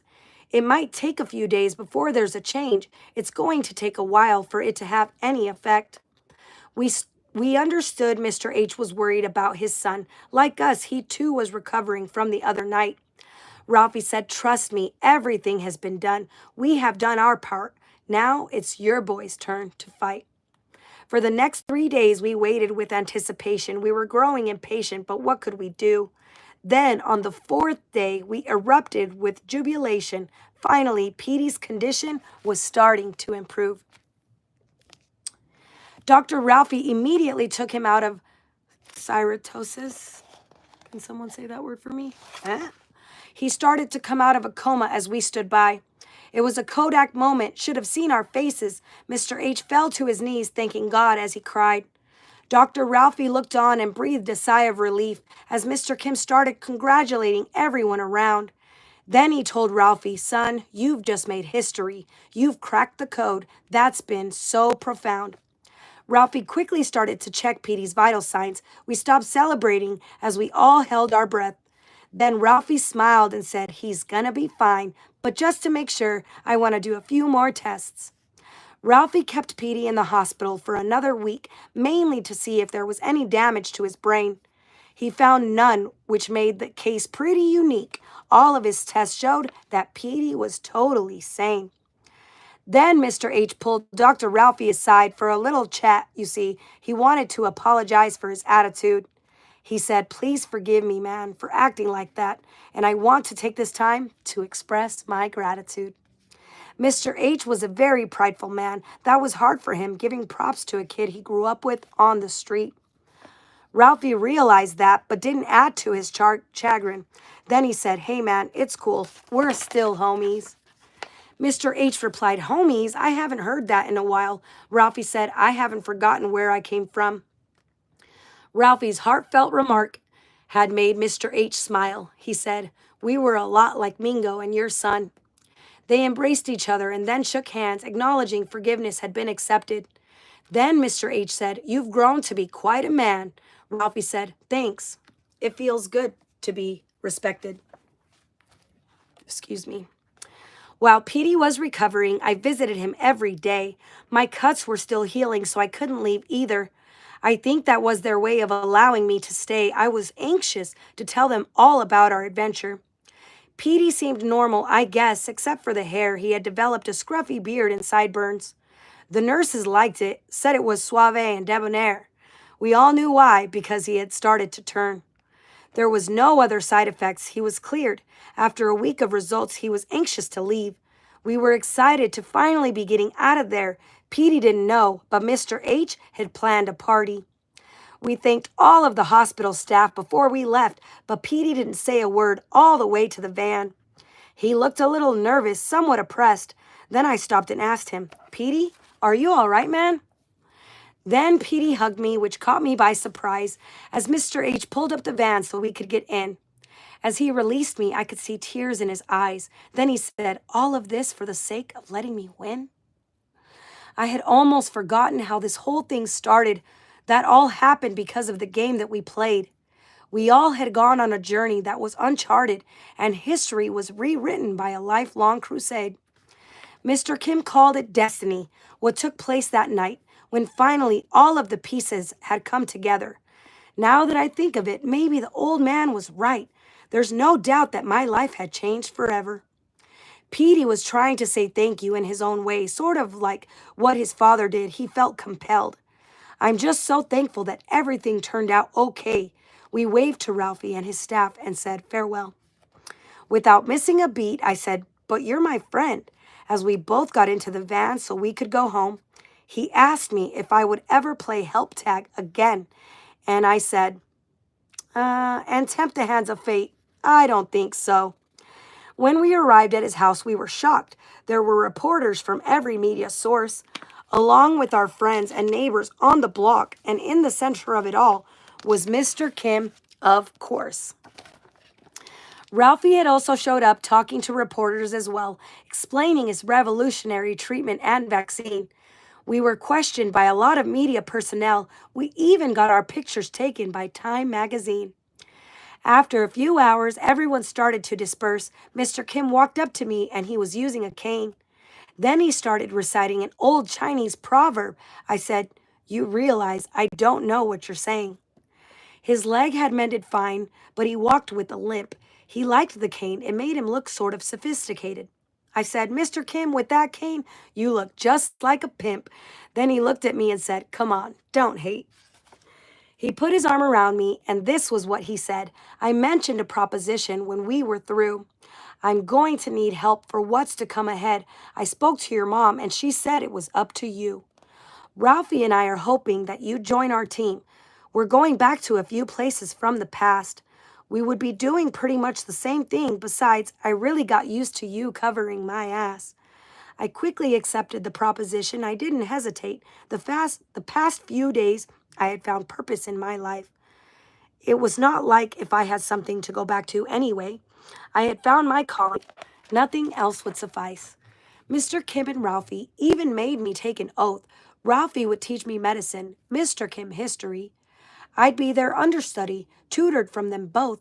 I never gave much thought to fate. Now do I believe. I'm sure glad that my friend Petey pulled through, though our lives would never again be quite the same. My life had been changed, somehow renewed, no longer feeling ridiculed and no longer ashamed. As for Petey, well, that too kind of changed his luck. but I always knew Petey's life would turn out great. We never again talked about the alley or aqueduct. Maybe it was sort of our way of not tempting fate. I soon left home, and how I missed them so much, but I'd sent them letters from all over the world. Petey filled me in on everything. We kept in touch. He even wrote to me saying that he loved a girl. Time seemed to fly by as the years just rolled on, and we traveled to so many places just doing our own thing. And I knew sooner or later I would be on my own. Mr. Kim was getting up in years. He was already 70. Mr. Kim said, "There's a place I want to visit again." I already knew the place that he was thinking of. He wanted to visit the old medicine man, Mr. Chen, and the small village where he lost his only love. I was a little timid. I really didn't know what to expect. I was hoping that it would be like he said it was. Upon arrival, he said, "It's the same as when I left." I was amazed at how well the villagers treated us. We were there for 2 weeks. It was truly paradise. I spent my time with the youth of the community. And let me tell you, the girls, they really looked nice. I enjoyed myself so much, I really hated to leave. He spent most of his time with the old medicine man. Let me see. Okay. Thank you guys so much for joining me for Natalie's Book Club. Hi, Fresh Sub. Please come back for the last 5 minutes if you can. We're going to talk for 5 more minutes. We're going to read for 10 more minutes and then come back for the last 5 minutes of shout outs. Thank you so much for joining me for Natalie's Book Club, where I talk for 5 minutes and I read for 10 minutes while spreading positivity and gratitude.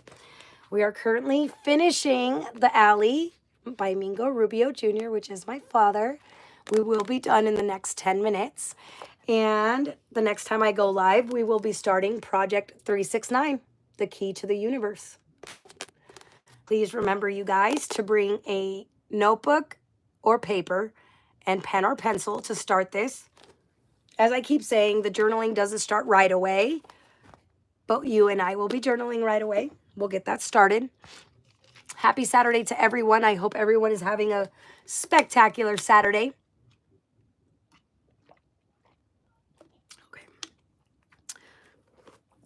Remember, you guys, I'm always sending you guys lots of good vibes for a super Sunday fun day, a marvelous Monday, a terrific Taco Tuesday, a wonderful Wednesday, a thankful Thursday, because I am so thankful for my life, for my subscribers, God, universe, Mother Nature, all the good stuff, all my blessings, a fantastic Friday, and a spectacular Saturday.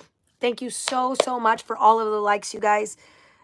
It's incredible. You are incredible. You guys are incredible. Thank you so, so much. I am so, so grateful. You have no idea.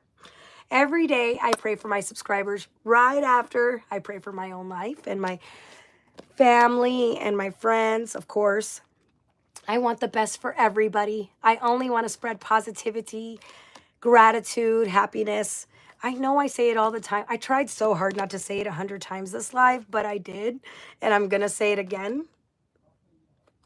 The more we focus on the good, the better the good gets. I promise. I am a testament to this, you guys. A literal testament. Do not let one bad moment define your whole day. We are the creators of our reality. Whatever we think of comes to life. So think happy thoughts. Think positively. Be grateful for what you have. The more grateful we are, the more things to be grateful for will come into our lives. We've been through that before, right?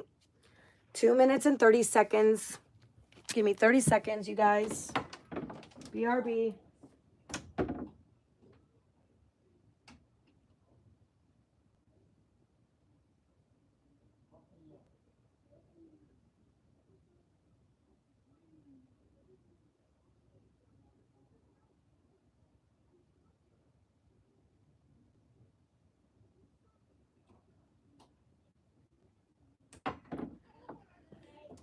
So maybe one of these times, I've already done my makeup with you guys, but maybe we'll do it again since that guy said, "Hi, Mackenzie, good night, sweet dreams." He said I was doing, I had too much makeup on. I didn't remember asking him if he liked my makeup, but He told me. So thank you guys so much for hanging in there with me. Thank you to my lovelies, which are my subscribers. My lovely leaders are my mods. Thank you guys so much for holding it down. You know I can't see the chat while I'm reading, so please, I just ask that you be respectful to my subscribers. They mean the world to me, so I would really appreciate it if you guys could be respectful and kind. I know that's really hard for the trolls. I know that's like the hardest thing for you guys to do. I know, because it's your job to troll. But I would really appreciate if you guys could be nice, kind, and respectful to my subscribers. I really appreciate them. I don't want them to go away because of the nasty trolls. I hope everyone is having a spectacular Saturday so far. I know you guys are probably up to something or getting ready to do something better than watching me read, but I appreciate you being here. I am sending you lots of good, happy, loving, wonderful vibes for an amazing weekend. Remember to stay positive. The more positive you stay, the more positive things will be, and the more positive things will come into your life. I promise. I have tested this. I promise. I tested this. Because you hear that thing that says, think happy thoughts. Thoughts become things. Your thoughts become things. So every day, think highly of yourself. Be happy that you're alive. I am so thankful for my body. I am so thankful for my mind. I am so thankful I have 2 working arms, 2 working hands. Why did I do that? 2 working legs, 2 working feet. All right, you guys, let's get into the last 10 minutes of reading. Please be respectful while I'm reading. I would appreciate it. Let's do it. Oh, no. I lost it, you guys. Oh, no.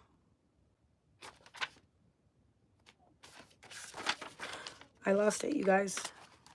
We're going to start here. No, I remember that. Okay.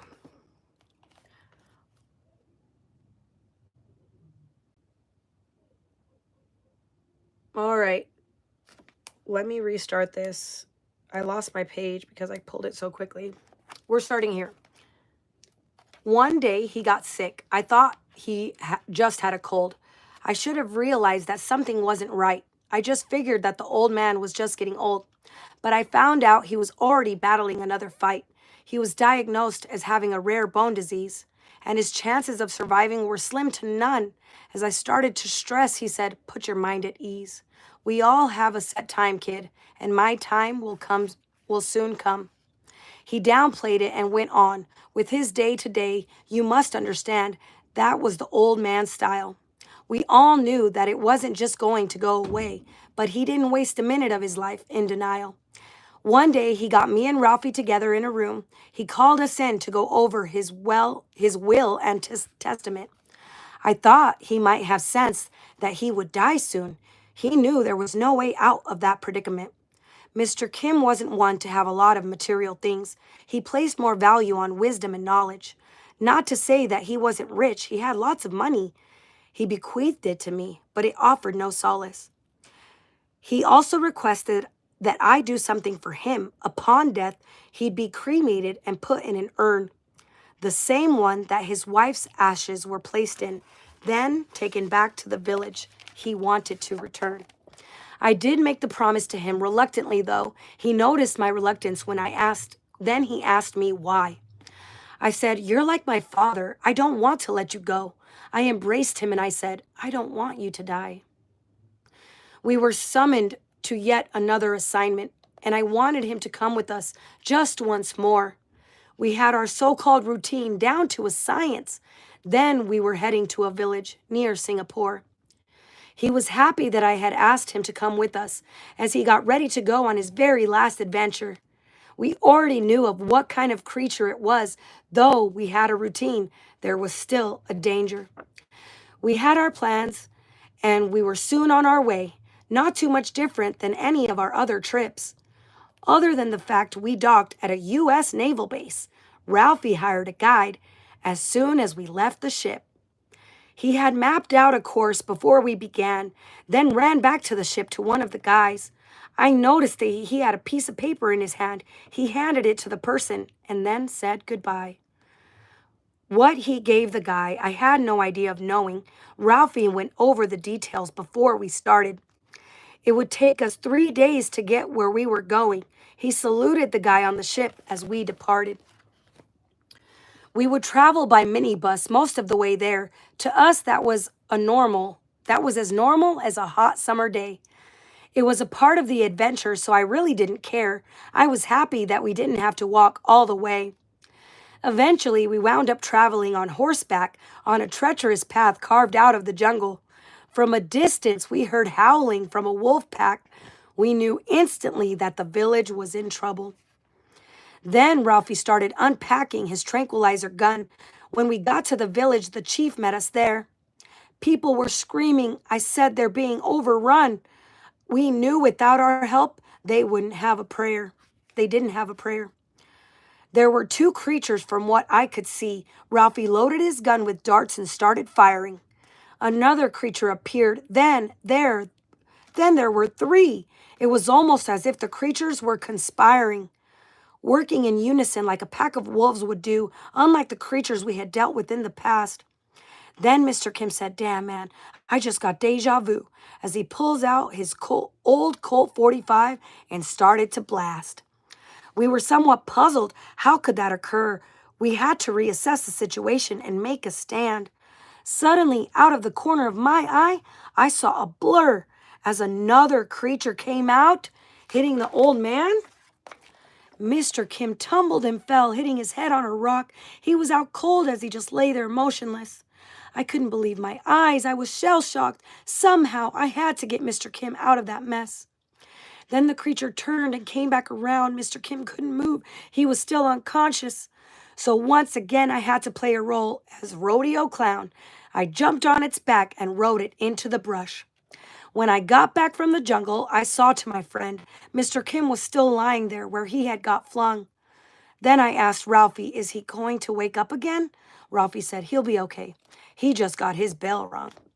The villagers that were left scared off the beasts, and to my relief, Mr. Kim then started to respond.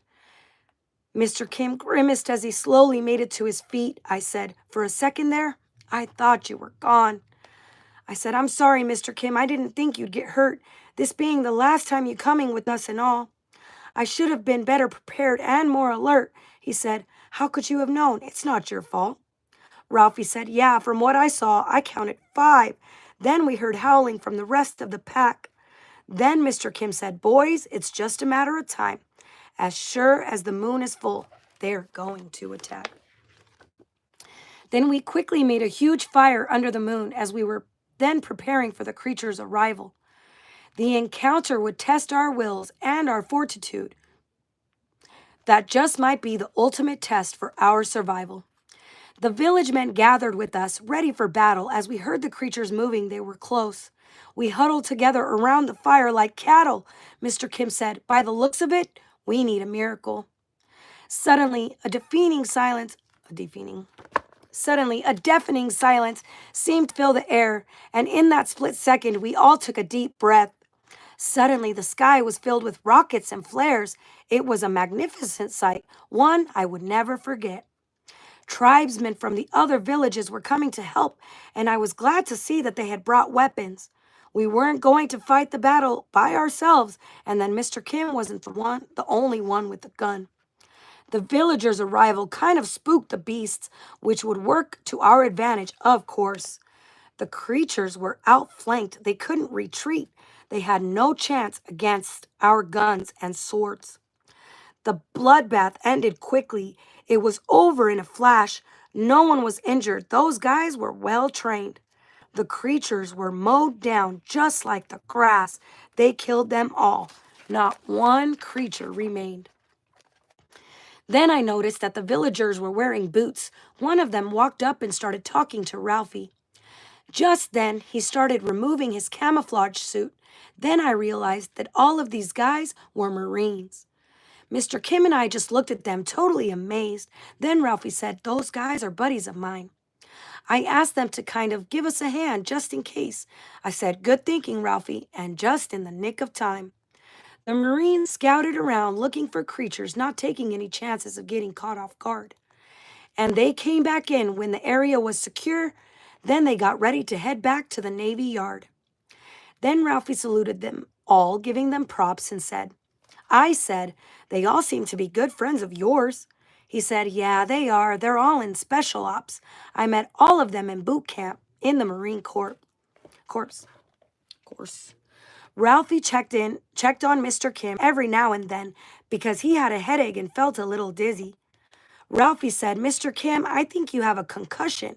We need to get you to a hospital, so let's get busy.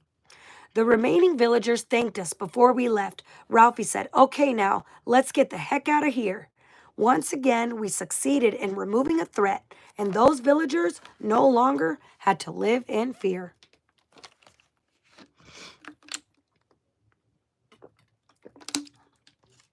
Sadly, Mr. Kim never went with us again after that. We all realized it was just too risky for him to go. Mr. Kim was in no condition for that type of combat. The effects of his illness was starting to take its toll. Ralphie and I went on a few more of our expeditions, and it really broke my heart to leave Mr. Kim behind. For Mr. Kim, retirement was a very difficult transition. He rested a lot, but his health continued to decline. Then, on one of our assignments, we received a note. Mr. Kim was in the hospital, that he was nearly dead.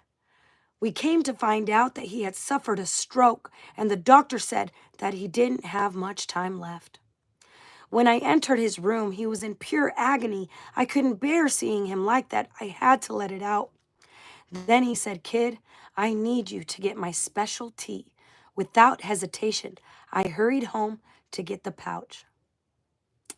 When I got back to his room, he had gotten worse. His body was quivering. The pain was that severe. Ralphie was there then, as he quickly told a nurse to go and prepare the tea and to bring it back here. The nurse returned after a couple of minutes or so. Then I got the cup and began to serve it to Mr. Kim. He said, this wasn't the way I really wanted to go. He reminded me of the promises that I made to him. I said, don't worry about that. You're going to be fine. As he drank the tea, his body started to settle a bit. He said, promise me, kid. Promise me, kid. Okay, I'm going to do 5 more minutes because I know we'll finish the book by then. Let's go. I said, don't worry about that. You're going to be fine. As he drank the tea, his body started to settle a little bit. He said, promise me, kid. We don't have much time. Then I said, oh my God, Mr. Kim, the tea, what's in it?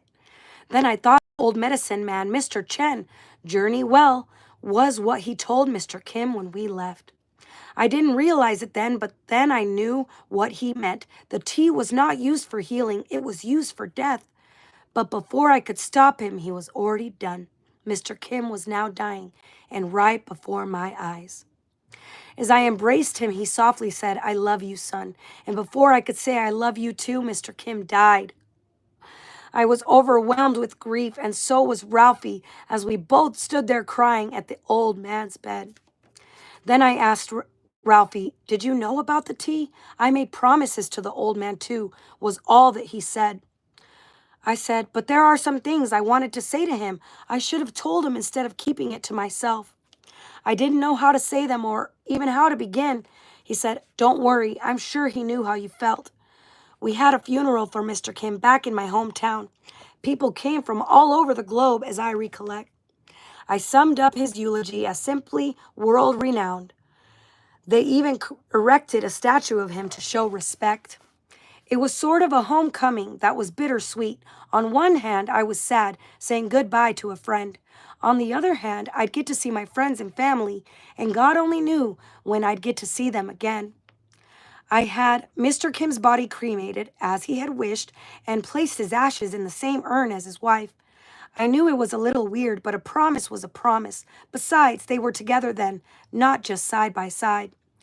As I took the urn to the village, again upon his request, and placed it in a special place specifically for him.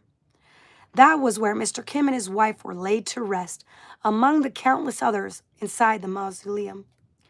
It's been 10 years now since I last saw Mingo. He spends most of his time now mostly traveling, and he's quickly building a reputation of his own. He is now known as the American Van Helsing. He still manages to call me every now and then, and when he does, I fill him in on the latest news. And he also updates me on the places he's been. He always ends each call with, "We'll see you soon." It's been a few years now since that fateful day. I often wonder as to why these things come about. I'm reminded of what happened by my hairy face. Why him? Why me? Why us? It's hard to figure out. He became famous here because of what he did. In a way, you can say that he made himself a name, almost erasing the memory of that lost little kid, the one that lived in seclusion, that lived in a shame. I, Petey, share this incredible story with my wife and the ending of a legend that is well deserved. The town is now rejuvenated, brought back to life, along with the highly acclaimed wildlife preserve. At the age of 30, I became a mayor of this town. Most of what I've accomplished I attribute to Mingo. What I had learned from him when he was around, he had every reason to give up, but he didn't though. I had often wished that he would be my big brother, that he could be my big brother. And I realize now that in many ways he already was. Yeah, I know we had different fathers and mothers, but he was always there doing what a big brother does. The last time I spoke to him, he made me a promise that if I ever needed him, that he'd be here in a flash. In a way, me and Mr. Kim had something in common. Our friend Mingo was always there to cover our ass. One night, sitting on the dock overlooking the pond, as my wife and I enjoy a quiet night around the stars, I say, "You know those two kids are now long gone, but he will always have a special place in my heart." He always went out of his way for my own good. I think he was trying to make up for losing his father. What he did for me, not too many people would. We grew up in the ghetto. Who would even bother? I say, if it wasn't for him, I would have died. That kid risked his life for me, going out on a limb. She says, I remember Mingo. He seemed very shy. What they say about his dad really bothered him. She says, Pete, it's amazing what you've done here. You have turned this place literally upside down. People are coming back now after so many years. They are no longer afraid of our beloved town. Adding to all of that, there is now a wild animal zoo and a small amusement park for the whole family. She says, it's a miracle. It's like a dream come true. Then I say, yeah, not too bad for a kid off the streets. As I finish telling my wife this incredible story, she doesn't show it, but I know that she is scared. I hold her close and I say, you don't have to worry. Rest assured, there are no more creatures out there. And as we were sitting there under a starlit night, suddenly we hear what sounded like a wolf howl. Then she says, there are wolves in the zoo, right? I say yes, hoping that would comfort her somehow. I am a little alarmed as I break out in a cold sweat. Hearing that familiar howl really makes my skin crawl. The truth is, we don't have wolves in the zoo yet. Suddenly, I get a strange feeling that we're being watched. Time to give Mingo a call. The end. We have made it, you guys. Thank you so much for joining me for Natalie's Book Club, where I talk for 5 minutes and I read for 10 minutes. We have officially finished The Alley, written by Mingo Rubio Jr., which is my father. We are done, we are done, we are done. Next up is Project 369, The Key to the Universe. Please remember, and I will do better at announcing when I'll be going live, please remember to bring a notebook or paper and pencil or pen. We will be doing journaling, you guys, all of us together.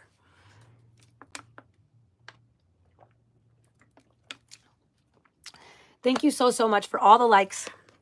Thank you so much for anyone that stopped in for 1 minute, 5 minutes, 10 minutes. Y'all know my thing.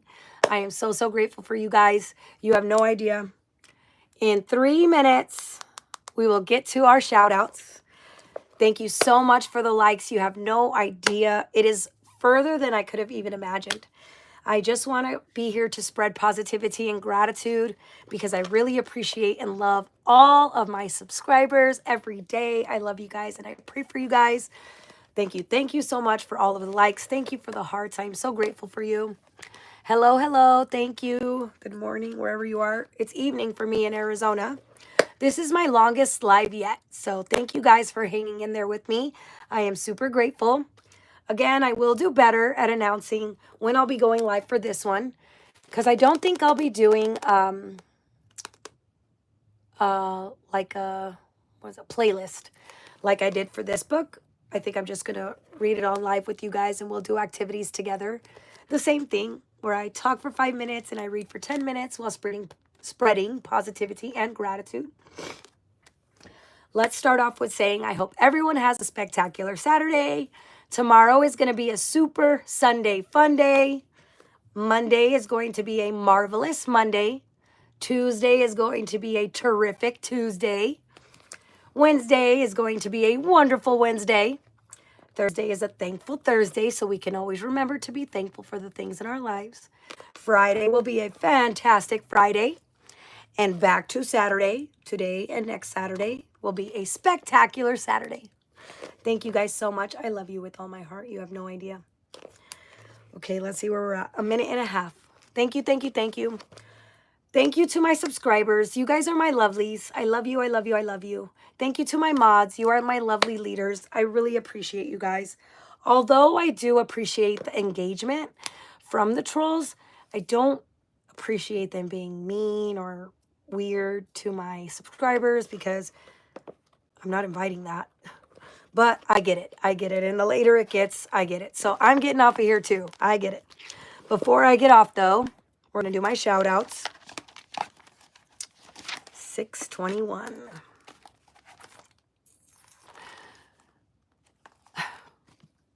For real. I'm never going to read it out loud before I read it in my head first. Because man, if you guys didn't see my last live, you need to see a few things that I read out loud on accident. So embarrassing, but I'm learning here. I'm learning as we go. Thank you, David. I appreciate it. Ricky, I am so glad you're here. Oh, I almost gave you guys all my shout outs. I'm so glad you're here. Thank you for being here, Ricky.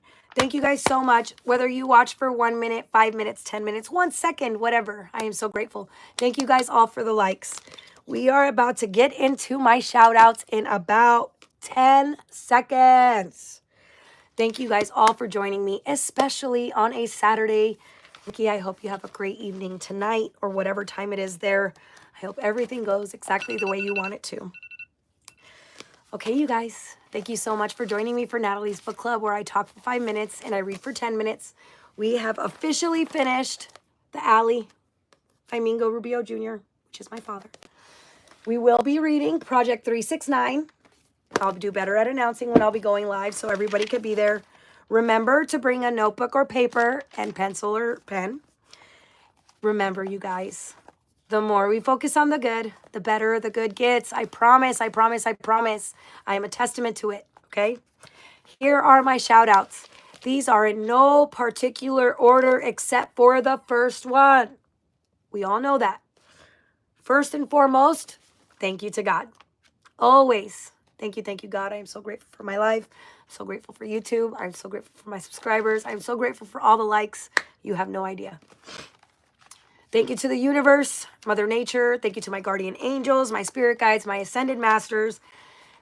Thank you to my family, my mom and my dad, my daughter. Thank you, thank you, thank you. Now, the rest are in no particular order, so don't come for me, okay? Here we go. Thank you, John. I am so grateful for you. Thank you, Mr. Humble himself. I am so grateful for you. Thank you, JB, for hopping in. I appreciate you. Thank you, Carl. Thank you, Ricardo. Thank you, Ken Dowler. Thank you, Gallo Medina. Thank you, Brian Craig. Thank you, Le Coach. Thank you, Rudy Rios. Thank you, Christian Kilbrew. Thank you, Jose Alex Vieira Jr. Thank you, Ricky Beaver. Thank you, Reed Engstrom. Thank you, Stephen Nett. Thank you, Layana Williams. Thank you, Fresh Sub. I saw you in here earlier. Thank you. Thank you, Jesse Torres. Thank you, Jeremiah Joseph. And thank you, Enrique Seg. I am so grateful for you guys. 24/7. Remember, today is a spectacular Saturday. Tomorrow is going to be a super Sunday fun day. Monday will be marvelous. Tuesday will be terrific. Wednesday will be wonderful. Thursday is for us to be thankful. Friday will be fantastic. And then we are back to a spectacular Saturday. Thank you so much. I hope everyone has a great evening, morning, day, wherever you are. Thank you, universe. Thank you, God. And thank you, YouTube.